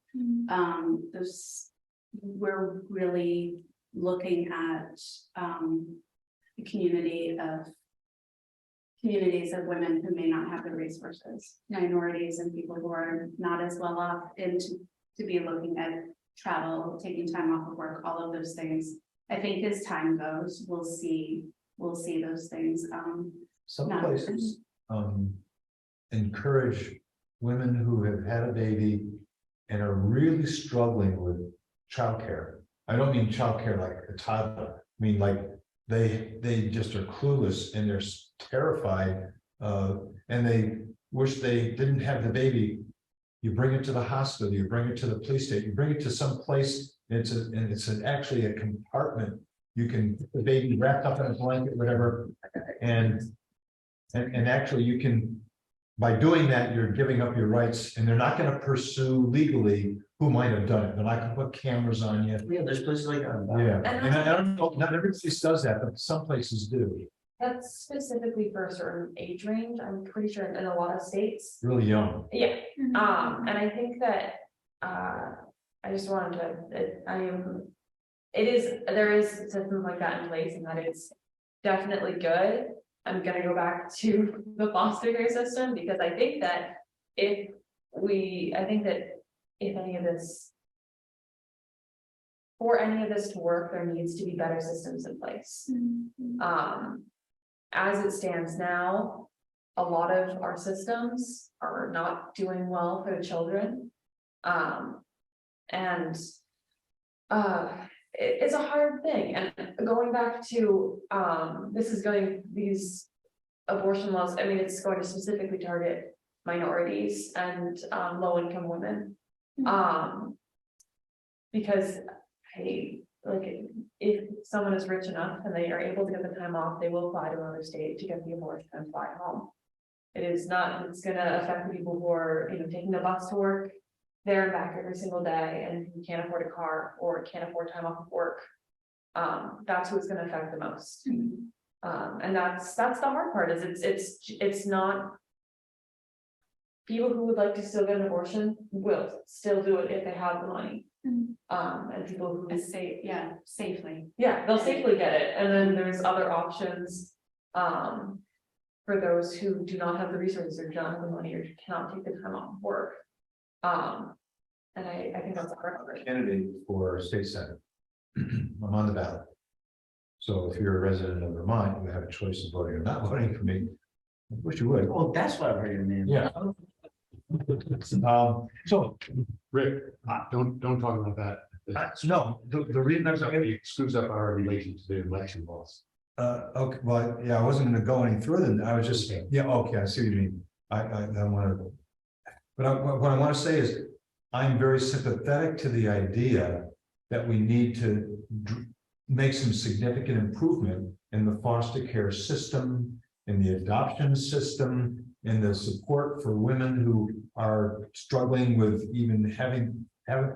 Yes, let's put all those in place and not just sort of sweep it under the rug and take care of it with the. I don't want to be callous, but just take the easy way out. I think you had a great point and you lost me at the end, but I do love the idea of us, of our Vermont community really voting to improve our foster care system, our pre-K and our childcare. I think that's really important, along with educating new parents. So I think that is definitely something we all have in common. I specifically do not want to see the easy way out. I just. I'm sorry. No, it's okay. I don't want to attack Didn't know you. how to explain. It's surprisingly difficult to phrase things in the right way. And I'm not gonna judge anyone for misspeaking because I've done it so many times during the panel. It's a little bit funny. But I think that it's so hard to figure out where do we start, because it's a huge issue. Our foster care system needs reworking, and there's so many things that, there's so many issues in our community, in Brattleboro and everywhere in the country that need to get fixed. And it feels like kind of an endless to-do list of how do we make our area safer, and how do we make everyone feel more comfortable and safe here. And I think that's it's hard. I agree with you, and I think it would be a mistake to start by voting to ban or partially ban access to abortion for women.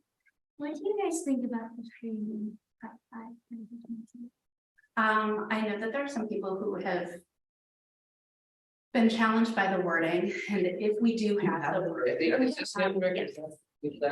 but to speak Yeah, to that's it. the specific wording that you're challenged by, I would say it's taken 4 years to get this far. Mhm. Don't let one word or one phrase lose it for you.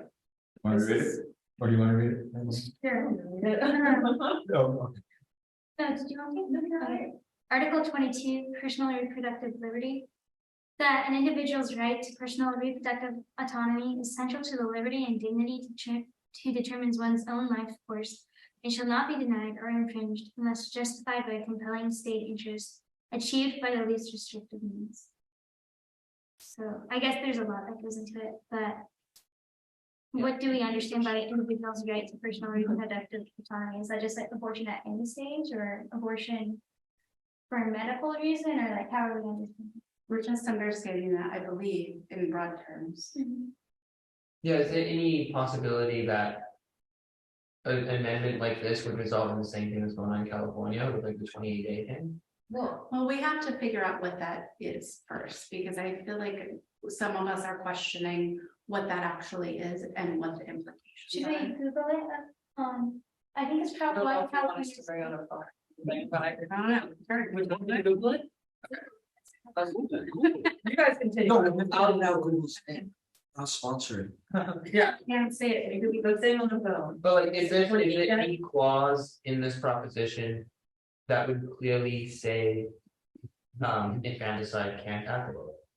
Well, No, I believe as it reads, it would stand aside from killing a child, like killing an infant who is breathing on its own. That is my assumption, but I go.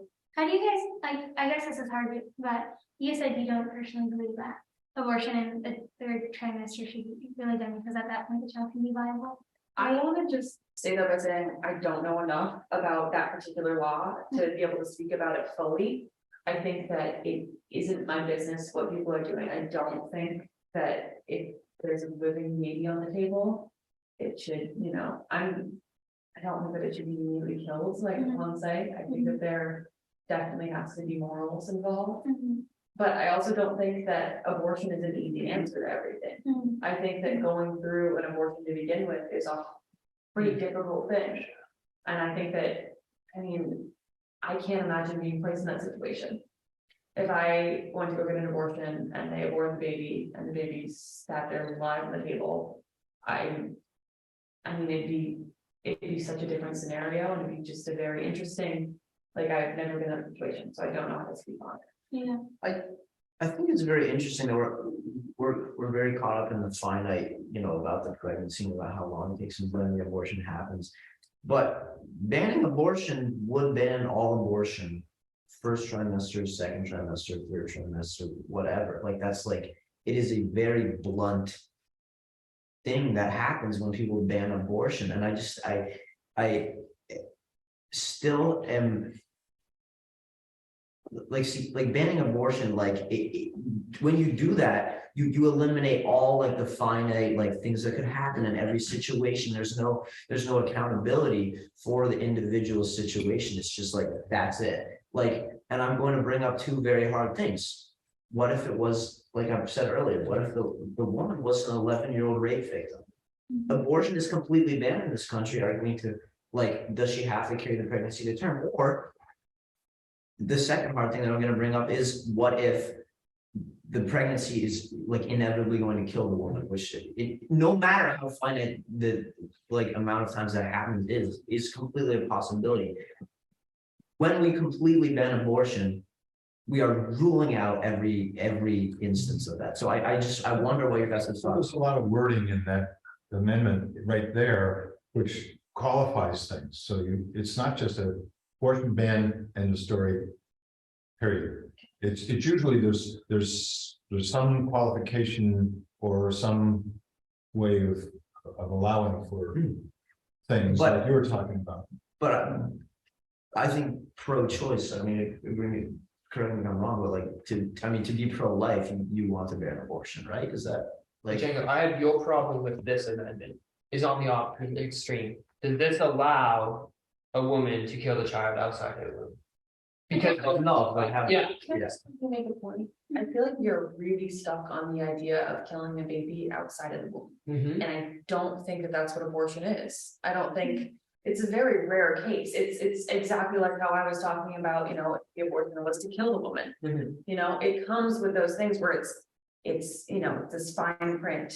And I'm interested, do you see like having abortion the same exact way as if there was a full alive fetus or a full alive baby on the table, like breathing, happy? Would you see that as the same as the cell thought, yay big, right? It's like the thing. But isn't the medical and common distinction between infanticide and abortion?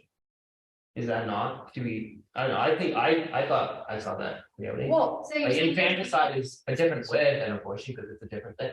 well, I think okay. it's a completely different thing. Yeah, I'm interested because I feel like we keep going back to this, if it was a live baby on the, That's because I'm concerned that this amendment doesn't stop infanticide. I'm actually gonna say, in answer to your question directly, I view abortion and just exactly the same thing. You're like killing an innocent human being. And I don't think you can distinguish them in the sense that this is killing a human, this isn't. I think in both cases it's killing a human at different stages. That's just so. But I just want to wonder again, like if we ban abortion, are you guys okay with it? But like if Yeah, like, do you understand that if we were to ban abortion, that those things would inevitably happen? I think though that it's really interesting that a lot of times those are reported if you ban abortion, then you'll have people like 11-year-old rape victims, and actually I met a woman that just had that happen in Brattleboro, where there was an 11-year-old brought in, victim of rape, pregnant, into the hospital. But there's so much that goes into that still, and I guess a huge question is, does abortion actually help the woman heal from the trauma of rape? And there's evidence that show that no, it kind of enforces that. And then secondly, a huge thing is, if that is a human inside that 11-year-old, why do you punish the child for something the father did? Why do you justify the justice system for something the father did? I don't think that I don't think a rape is going to be healed through either abortion or birth. Like that isn't, but I can tell you, if I was raped, the last thing I would want to do would be to carry a child through a forced pregnancy. And then we now have to go into mother's life at risk due to mental health, which I think is something that we do not discuss, because it is on that spectrum of all of the things that could go wrong, do go wrong. And we don't discuss the mental health implications of the things that we're discussing right now. Yeah, that's true. Both sides of it. I did find a California law. I'll read just the first. So the bill, like the title says, an amendment to Title 18 United States Code to prohibit a healthcare practitioner from failing to exercise the proper degree of care in the case of a child who survives an abortion or attempted abortion. The first part just says, if an abortion results in a live birth of an infant, the infant is a legal person for all purposes underneath the laws of the United States of America, all entitled to all protections of such laws. Okay. What is Is that how it reads now, or? That is how it reads now. Okay. That's the bill from 20 here. Is that the one they're seeking to amend, or is that one? That's just the bill as it stands now, and then the amendment is just to protect. The only thing that I was able to find on it was that it's just protecting anyone who comes into the state for an abortion. And I was not looking for a whole long time, so I could have missed it. But from what I found, it looks like it's simply just protecting anyone who goes into California for an abortion. And there's about 20 days that you can. That's what it came out as I looked up the 28 days. Would you get the just prop one?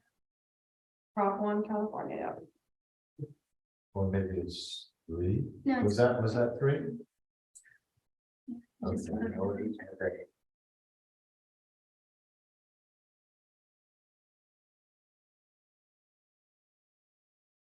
Okay, on the specific law. Or the attempted.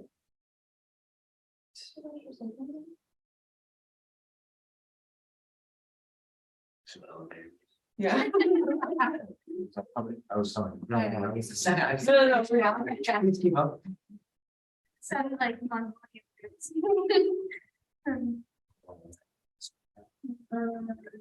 Yeah, I have. So silent. Oh my god. I don't know what. It gets deathly silent. We're all staring at you. I know. I used to look out at you guys. I'm not seeing anything. I'm just scanning quickly. This is the composition, state law. Just gonna talk briefly. No, please do.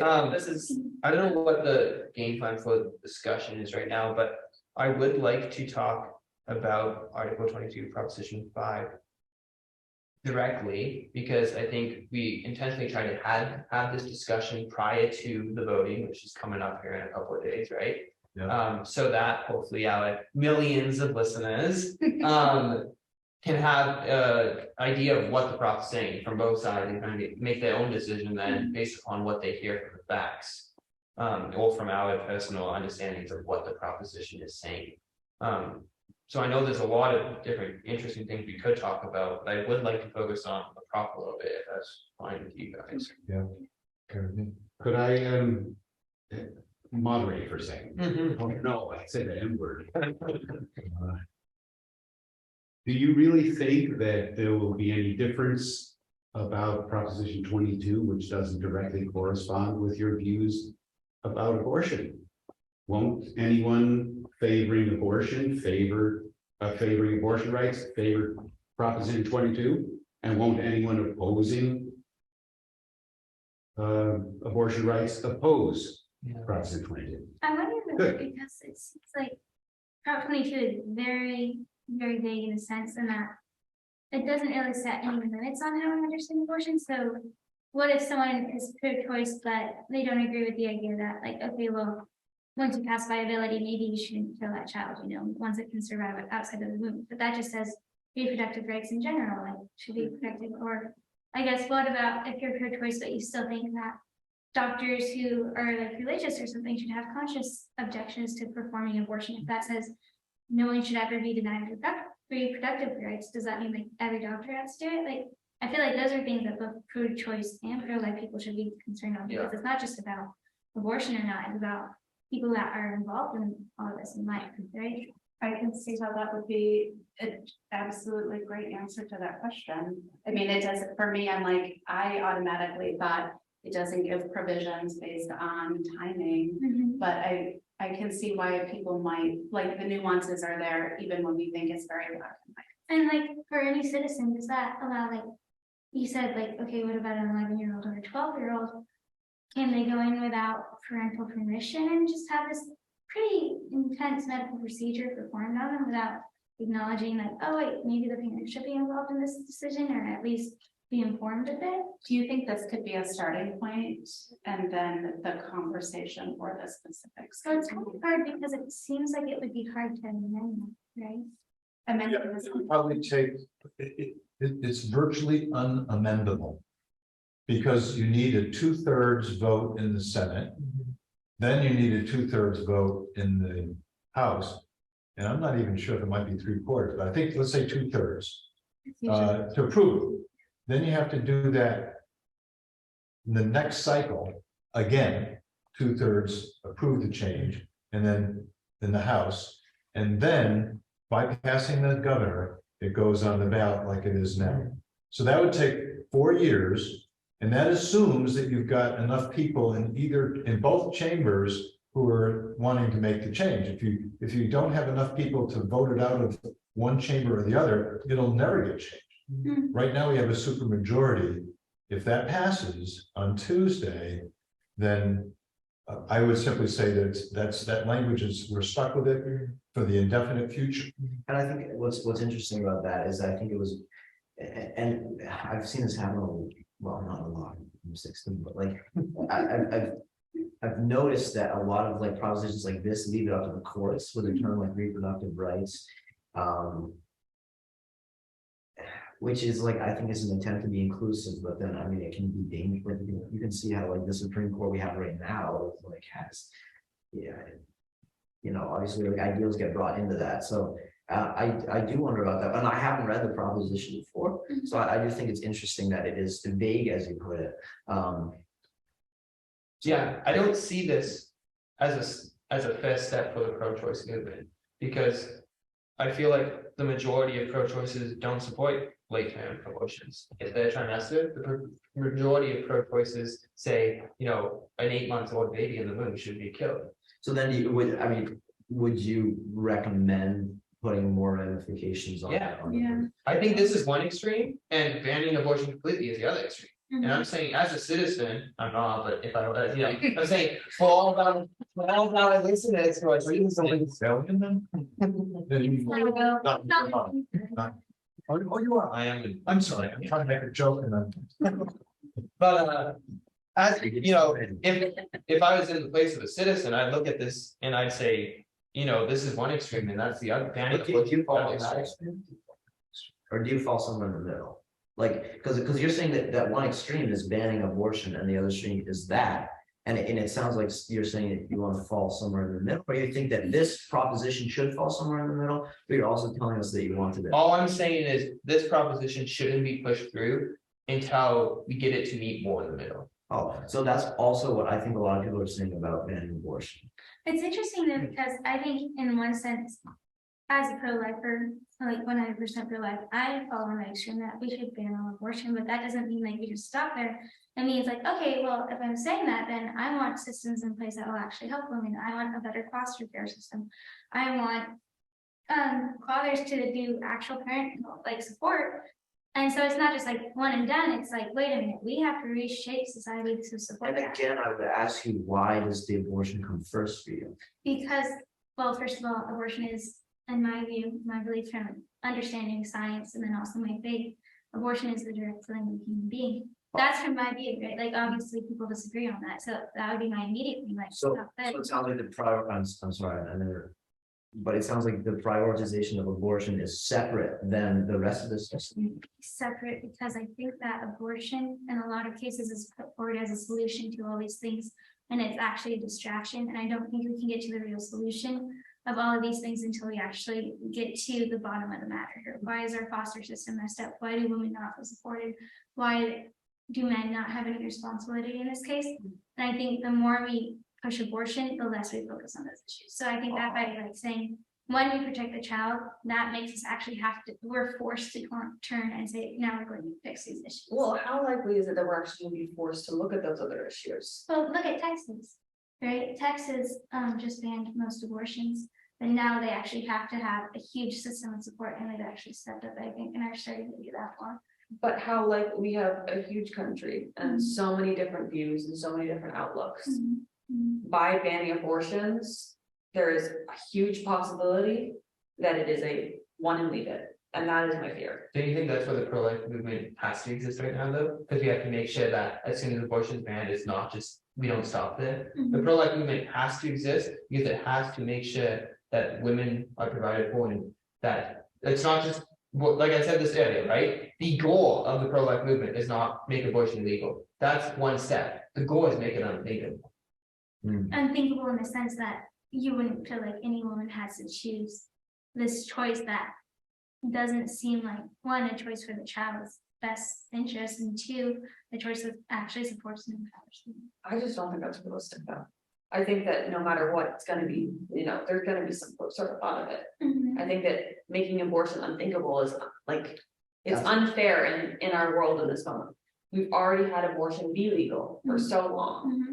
To expect people to grow in a way that it will be unthinkable, I think it's just unrealistic. That's hard because I feel like we've had so many instances in history, like even in the history of our nation, where people have felt dependent on something and they said life without it would be unthinkable. Like the first one that comes to mind is slavery, right? Like people in the South said, our lifestyle without slaves is unthinkable. We wouldn't like exist. Our farms would go to ruin. Therefore, we have to keep our slaves. And I think you can make an analogy with abortion, like, oh, without abortion, women wouldn't be able to go into the workforce, they wouldn't be able to complete college, they would be like Kind of legit. I mean, yeah, but especially when you look back at the 80s and where we are now.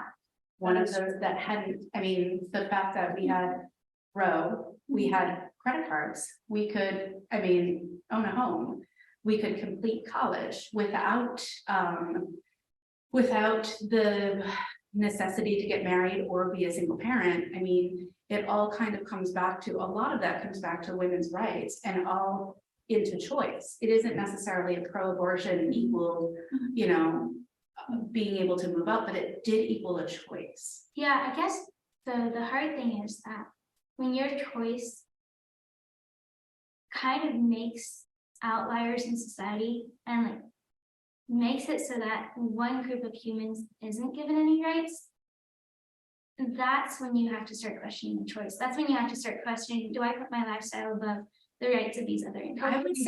I would say it's the same thing is happening in the South, where we are pushing minorities and people without the financial means to have an abortion. We are now pushing them into a forced situation of carrying a pregnancy. So I would say, we're seeing the same thing. And I think that also it's not necessarily fair to put it like that, because we have not decided what is a life. And I completely respect your belief on that end, but I don't see it as a life. But I wonder if as science progresses and as we become more aware of like just human development, we start revising our view on like, okay, when does life begin? And I think that if you were to ask like I didn't know a slave owner back before this whole war, like, oh, are blacks just as human as whites? They would probably say, no, they're not. That's why we can have them as slaves. And I think you're saying something analogous. I think that I'd like to move on from the slave analogy. Just because I don't feel like that is completely prevalent to what we're talking about, but I appreciate you bring that analogy into play. I think that I just would like to move on from it, if that's all right. Can I offer a what if? One of my concerns about this wording is that it actually has the potential to divide, to separate parents from their kids' choices. Individual reproductive autonomy is not defined. And because of that, that means that if a child decides, all right, well, I'll go for it. Okay, if a child decides, I was born a girl, but I want to be a boy, and I want to take puberty blockers, and I want to have my body changed. I won't use the harsh term that is used for, okay, my body changed. The teacher, the counselor, the person who's a friend in the classroom or whatever, they say, don't tell your parents. There's no legal right to. You've got your individual reproductive autonomy. It's your choice, yours alone. It's in the Constitution. You know, there's no age limit. It doesn't even say that it's for a woman, but it could be for a guy for that matter. So a guy could have individual reproductive autonomy. He says, I don't feel comfortable as a boy. I want to be a girl, and I want to have all the surgeries that need to be done and do that. And I don't have to. And the parents saying, talk to us. Talk to us. And So, you know, and the wording here is doesn't allow for that kind of nuance, unfortunately. Would that actually happen? If it goes to the courts, it might. I think that I'm interested. I think that I agree that it might need better wording and more specifics around it. But I'm in my own world, I'm worried that if there's, I think that I might be speaking for a lot of people, I feel that if there isn't some sort of legislator that protects women, that there won't be any rights to begin with. Do you understand where I'm coming from? I do. And It's a fear around it in a way.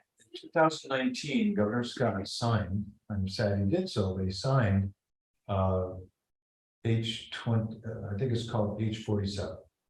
Maybe it's H57. I'm not sure what the exact number. Basically, that stripped the child of any legal rights up to the point of birth in state statute. That's the existing law right now in Vermont. There's actually no need for this in the Constitution. In the state of the world, there is definitely a need, and we're not the only state who has determined that to be so. I would say on the subject of transgender children seeking surgery or other pursuits without parent knowledge, I feel like it's a stretch. However, here we are, and 5 years ago, I would have said this is a stretch. I think that this is not what this is designed for, and it'll have my vote, because I think that this is important even without the specifics and the wording. I think that will lend towards privacy, autonomy between yourself and your healthcare provider. And even if we were talking about a teacher giving advice to a young child, I imagine there's going to be some medical, a medical provider in that conversation as well. To go back to your example of the transgender child, I think it's interesting that to liken that to abortion is kind of backwards, I think. No, it's not usage of something that is, I mean, I'm sorry, and I don't mean to attack, but I do feel like we're using something to speak to something else, and I don't think it's. And I just think it's, yeah. But the word individual reproductive autonomy doesn't even refer to abortion. reproductive autonomy means I can basically do whatever I want, I choose. And if I want to go in a different biological direction, that would It fit. also means But as a why does that 32-year-old, my doctor can give me some birth control without a big house. That is, So, I mean, I would like to point to the fact, in a lot of states, if you ask to get your tubes tied. They will ask for, just wait a little bit. Are you sure you're ready for that? Are you sure that's what you want? And it's like, probably, like if they're asking, they probably are very sure. And I think that I think that there needs to be some privacy and there needs to be, I think that if you're going to your healthcare provider and you're asking for things, you feel like I want to go be on birth control. I think that should be respected. You know what I mean? I want to add to my family. I don't want to add to my family. I want to start a family. I don't want to start my family. I mean, I don't think that that is an unfair thing for people to ask. And I don't think it's fair for us to say no. But don't you think counseling should be, or coaching should be in those situations? Oh, but Like- that's gonna make it last a little longer. So when we have that time limit of 15 weeks, but I'm at 12, and you are now talking about assigning a counselor, and Vermont doesn't have a lot of those. So now your decision to put something else in my place is actually making me wait longer. And that's not what anybody. So but didn't Rick say that abortion is legal all through the stages of pregnancy in Vermont? So I'm wondering, I think you guys are pointing out concerns that you have, okay, well, maybe I can't get my tubes tied or something, but as far as Vermont goes, you have abortion liberty up to birth. So I don't want to do that though. I would like, if I'm going to have an abortion, if I found out I was pregnant tomorrow, I would like to not be pregnant for another 2 months. And I think that you guys would agree with me that we don't want late term, end of pregnancy, third trimester, whatever you'd like to call it. We don't want second trimester. That is not a good thing for anybody and does carry a lot of medical risks. so how does this ensure that you don't have that? That means I don't have to go through counseling twice. I don't have to go for 2 or 3 appointments. I don't have those obstacles in place if I'm going to make that choice. Okay, but I think that Rick was pulling for a good thing that reproductive liberty is a very vague term and that can apply to, okay, I want to change my gender or I want to have my tubes tied or very life altering decisions that aren't really reversible in a lot of ways. And so doesn't it seem just prudent in a sense to say, let's think about this? And so obviously abortion is one thing, but how does this tie into other articles of, or other circumstances in life, parental rights and just counsel of whether or not you want to make this central thing? I think it's my decision. I don't think that it is our place to say, you can't change your sex. You cannot be transgender right now. You can't get your tubes tied. If they realize it's a mistake, it's not ours to be like, you can do the day I told you so, roll your eyes and walk away. I don't think that it needs to be our place to tell anyone they can't do certain things to their body. And that's not the proposition. What I'm advocating for is freedom of information and counseling from medical professionals who know possible side effects of the medical procedure you're about to undergo. So that as you go in as a teenager and you're just so frazzled, this just happened, or that you just It have to. happens anyway. They're gonna tell you exactly what's gonna happen during the procedure. And they're gonna make sure you have the information you need going home. And if you get home and you need further counseling, further assistance because of something, it's gonna be available to you.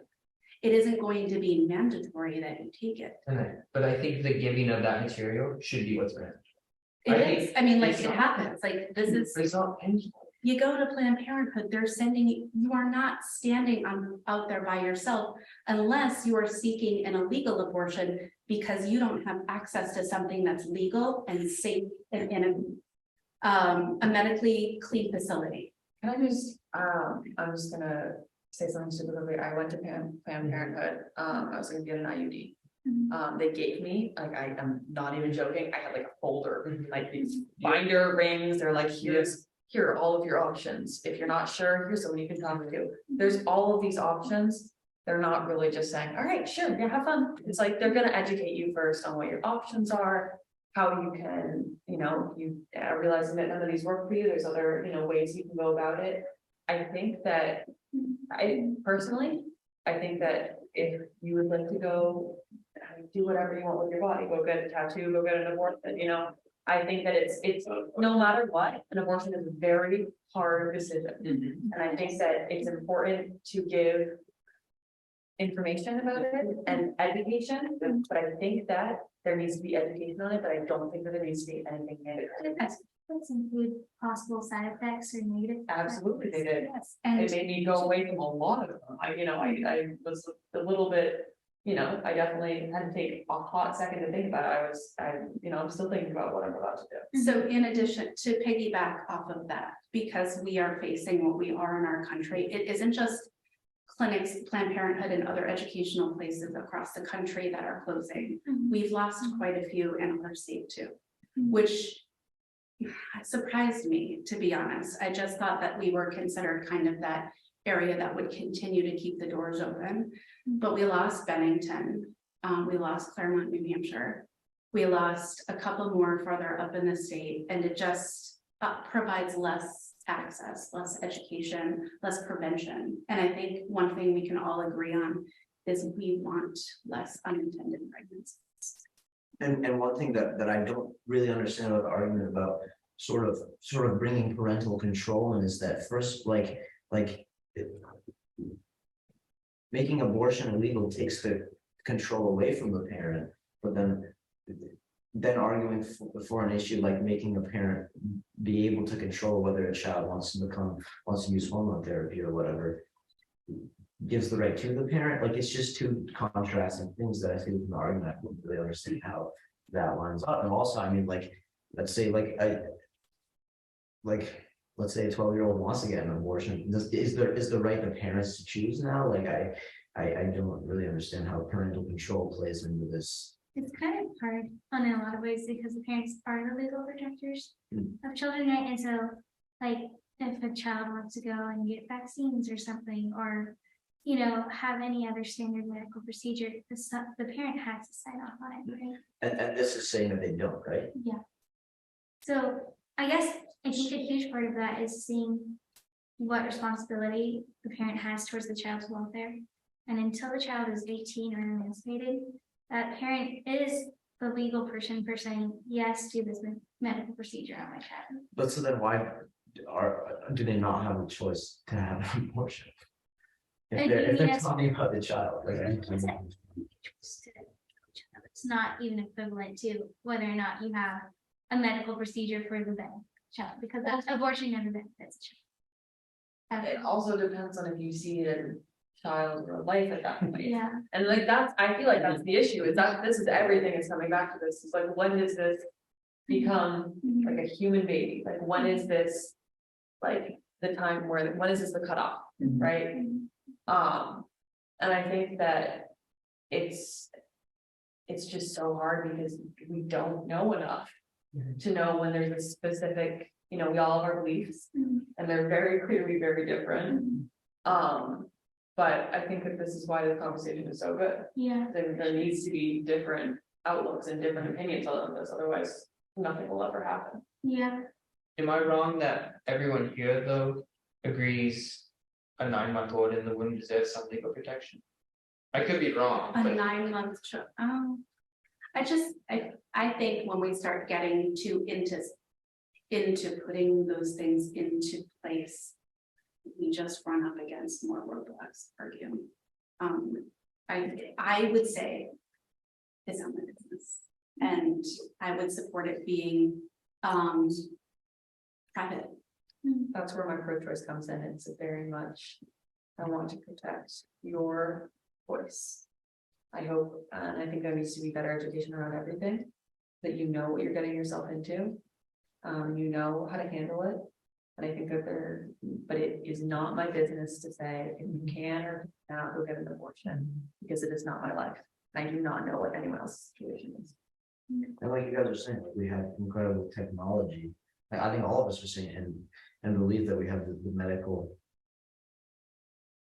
I mean, we live in an incredibly advanced world. It's not like this is like a primitive thing that we're talking about. Like, I think we're talking about like very high scale technology here.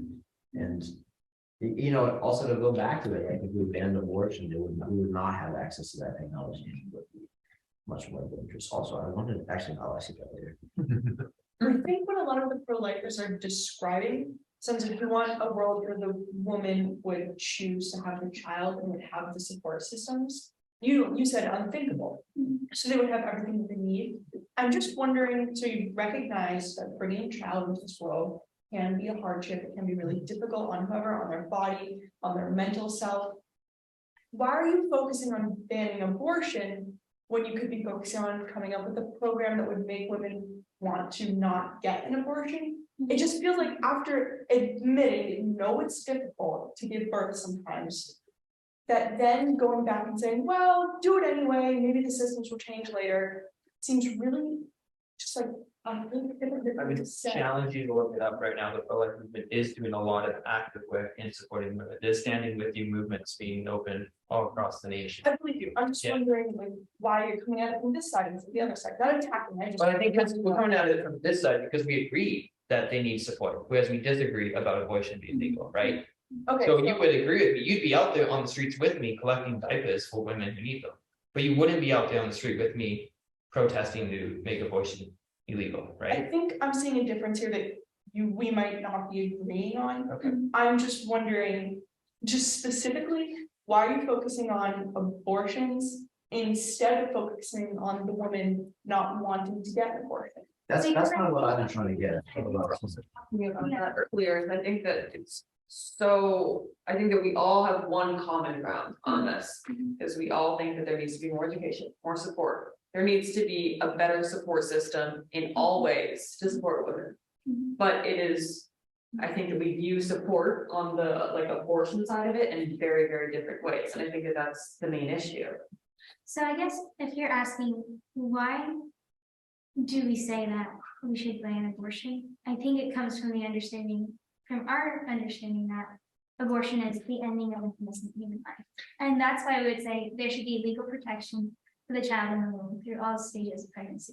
If you're asking why isn't the pro-life movement more focused on just first changing the systems so that we have a better foster care or something, I think that can kind of be addressed in two ways.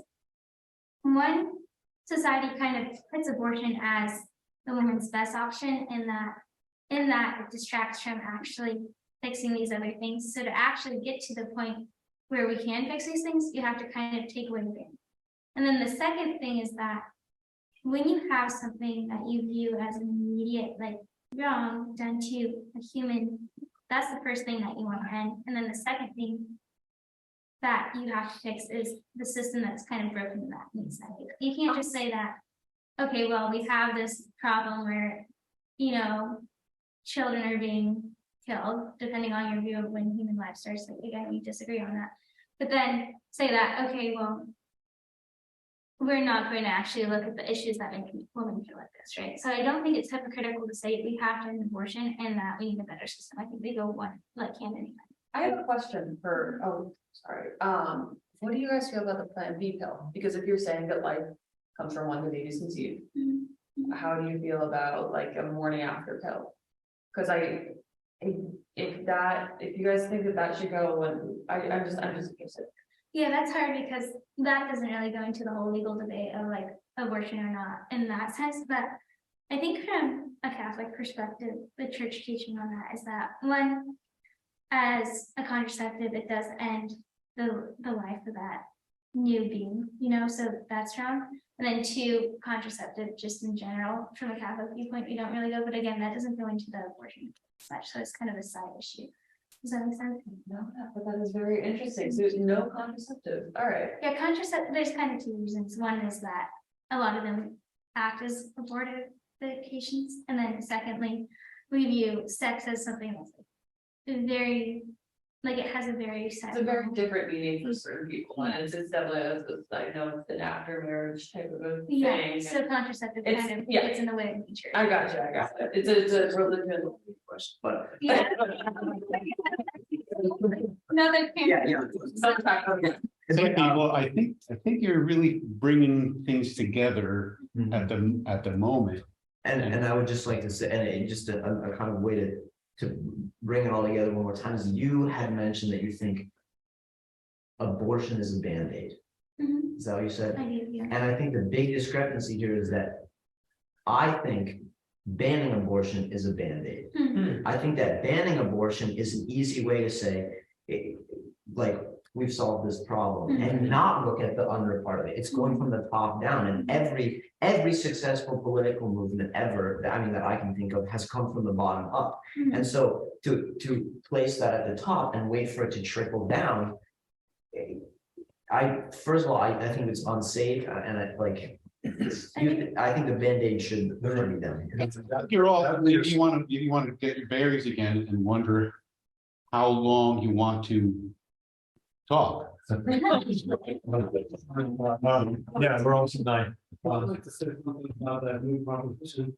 I've read a lot about it and researched legal, and I've been assured that nothing's gonna change. The laws are here now, and they're gonna continue to do it the way they do. And full term births that don't, abortions that don't happen to stay. Things are gonna get inserted. This is Bruce Clausen, Director of Brattleboro Common Sense. But it seems pretty, I didn't like it when Kurt first showed me that sentence. I said, I don't understand it. So it wasn't that I rejected it, I just didn't understand how they could get to that. Up to me telling them about all laws. Yeah. I couldn't even. I think that I think that it's interesting how similar Mhm. a lot of the goals are, Mhm. but how very different we're going about it. And I think that that's kind of the interesting thing about talking to people who have such different views as you. All right, I have a question. now.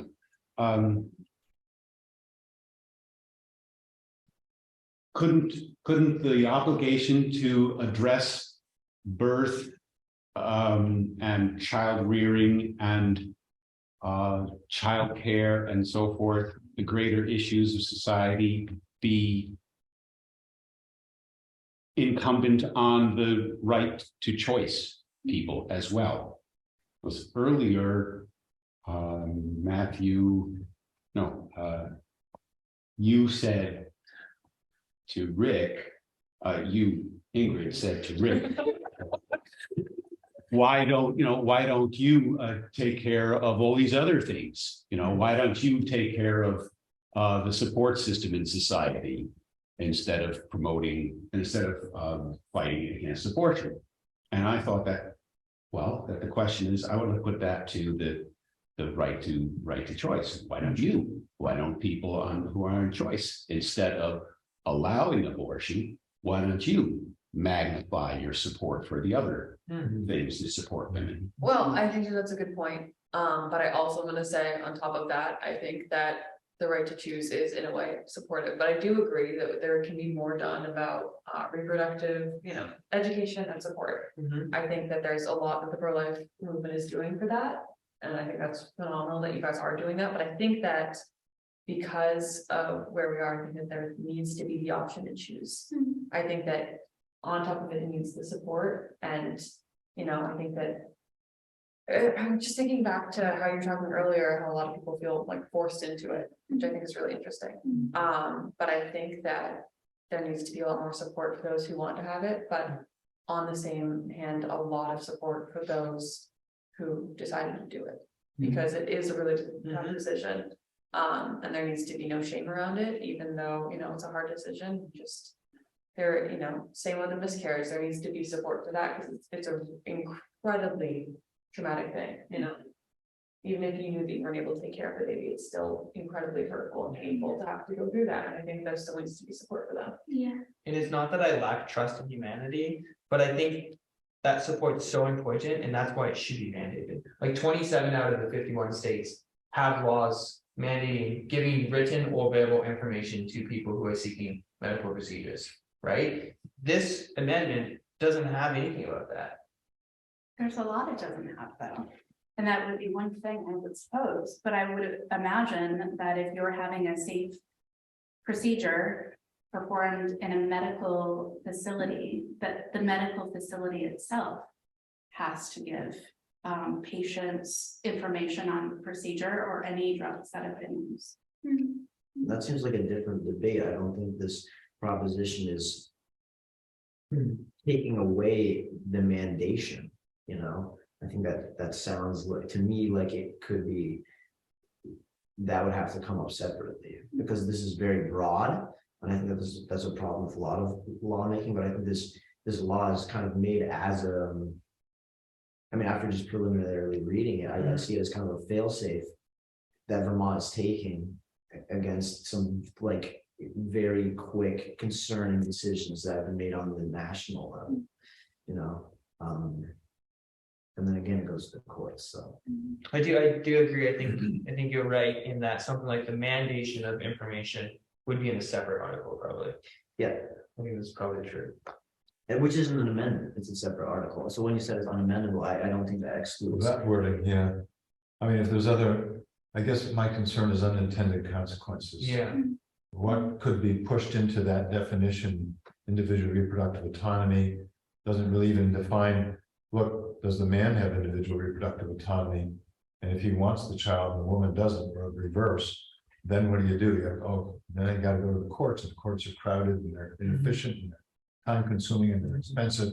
And so it's just, there's the potential there for just a mess. And that's an unintended potential consequence. And if this if this goes through, can you at any point in the future start putting limits on abortion or not? No. No. So like, you know, if we think, well, because once this goes through, you have to re-amend it before you can say, you know, no partial term abortion. But realistically, how, like, genuinely, how many women do you think are gonna be going, you know, 9 months in, they're gonna go in on abortion?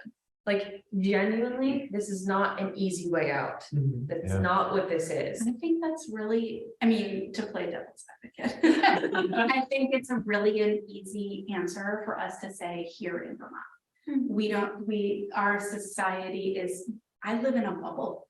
I mean, to consider, I'm trying to speak for women and people who are in a different place, in different levels of like financial being. I mean, I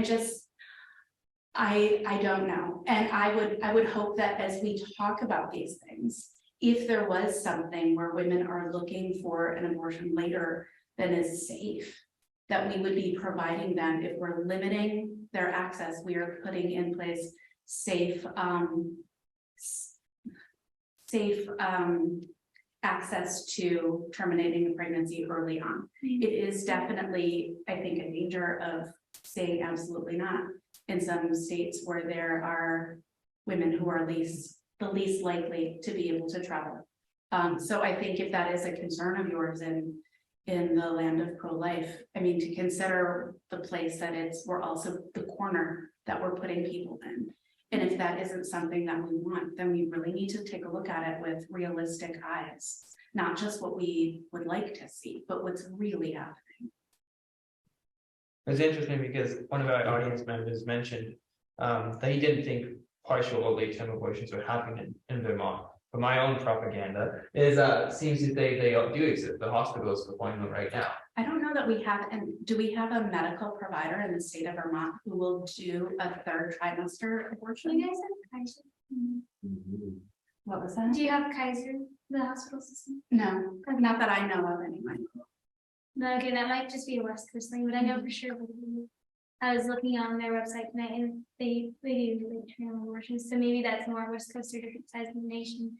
But if other states followed kind of this trend of let's just make this enshrined in our constitution, do you have systems like that that don't actually take into account late-term abortions are more dangerous or something like that? You know, I don't know. I do not want to cut anyone off, but I do know what time we're going to do, because just thinking about it. It's actually really early. Yeah. I'd love to continue the conversation. I like if you want to go like Well, 30. Let's think about it. If you want to there's nothing to stop us from reconvening. Right? If you all want to come together again, I think that'd be fine. I'm sure we could find a venue if, you know, it's not convenient for Rick. With you guys again after the election. I'd love to. Yeah, That'd be great. That sounds good. And we could all bring friends too and like kind of fill out the audience. Oh my gosh, yeah. We got everyone in the audience. Gotta fill that. Which brings that. Because I feel like people need to hear people having these, you know. I really value seeing somebody else's perspective. Yeah. And I think it's very, I'm sorry. No, and I mean, we've all been pretty brave to say the things that we've said. Yeah, Like, Yes, sharing your input. It's so interesting to hear all of your different sides. I hear, has anyone learned something? Anybody's learned something? Raise your hand. I thought. Yes. I don't. Can you say the specific thing that you learned? Yes or no? Oh, yeah, No, I'm scared. I can. Okay. Yeah. Did you just raise your hand? I did, I'm thinking. Oh, okay. I was just interested. I've learned that I have a lot more warmth and support in my heart for crisis pregnancy centers. And Rick, thank you for sharing the things that you guys support and do there. Yeah. It's wonderful. Which is, I love that. I think that's really interesting. I think that that's one of the things that I also learned is, I knew that you guys did a lot of stuff on the pro-life front, but you guys do an impressive amount. It was really interesting hearing specifically, how you guys all talked about, needing support for the women. Mhm. And I appreciate you guys bringing up that point. And it was really interesting to just kind of hear like the raw, what you guys are feeling and what you guys are thinking about it. And Gretchen, your story at the beginning, about the biological threat to the child and the child's in pain. That instance was so, maybe it's extremely rare, but I never even thought that it existed. So that was a completely new concept for me. And I'm thinking, oh yeah, if the child's in pain and the mother's in danger all at the same time, what are you gonna do? Mhm. You know? Okay, no new discussion now. We just, Well, you asked. I learned a lot about. Just the topic in general, because I haven't done as much research as you people, but specifically about the pro-life movement, I've never spoken to pro-lifers before, and I think I learned that the media kind of sucks. Polarizing this issue so much, and it's not as far as I thought, like everything, and that a large part of the pro-life movement is supporting the women, and I had no idea about that. So thank you for that. And I just think that's a very common misconception, is that in the abortion, that's the end of the line. Yeah, yeah. I think you having a lot to thinking about that, like seeing that the pro-choice movement kind of use the pro-life movement as that just like ban it all, and like that was really interesting to just see like how we think about each other. It's so different than like how like so many of us involved in this discussion are. Like your story was so like beautiful and hard, and thank you for sharing that. It's like really brave of you to share that, and then like just the way you view it is like flipped, but like there's so many places to meet. So that was really cool to see. Yeah, it was just very interesting to see how we all really come together, and yeah, the media really is Terrible. especially in recent years. I feel like since it's just been like so against each other. Like no matter who you are, like it's if you have one idea, you're against this. It's like it is 100%. media really thrive on conflict. And this story, Thrive on these conflict. headlines. And the Whatever moment is very- it's a personal issue for like each and every one of us. Like we have a personal story about why we stand, and it's not a political thing. Like I don't think anyone said like, "Oh, I stand Republican," or I stand Democrat. It's just That's coming to it, and I think it's really easy to not put any real people behind each opinion, and it is really interesting to personalize all of the issues, and it's really great to personalize the issues because I think it's important in all senses. So if we do convene after the election, sometime that works for all of us. We want to invite Priya to not be a silent partner. Please. You'll have it covered by then. Yeah, that's been a little bit to talk, but I think branching off of what Jane Joe said, it was really nice to talk to people who have a different viewpoint than me, and I learned that we actually have a lot in common. And I think this was good, and I would love to see everybody again after the election, also after when I can kind of talk. But was nice. Give it 3 days. Yeah. Let's let that be the final word. Okay, Your official. Your official closeout for the event. okay, All right. very good. And you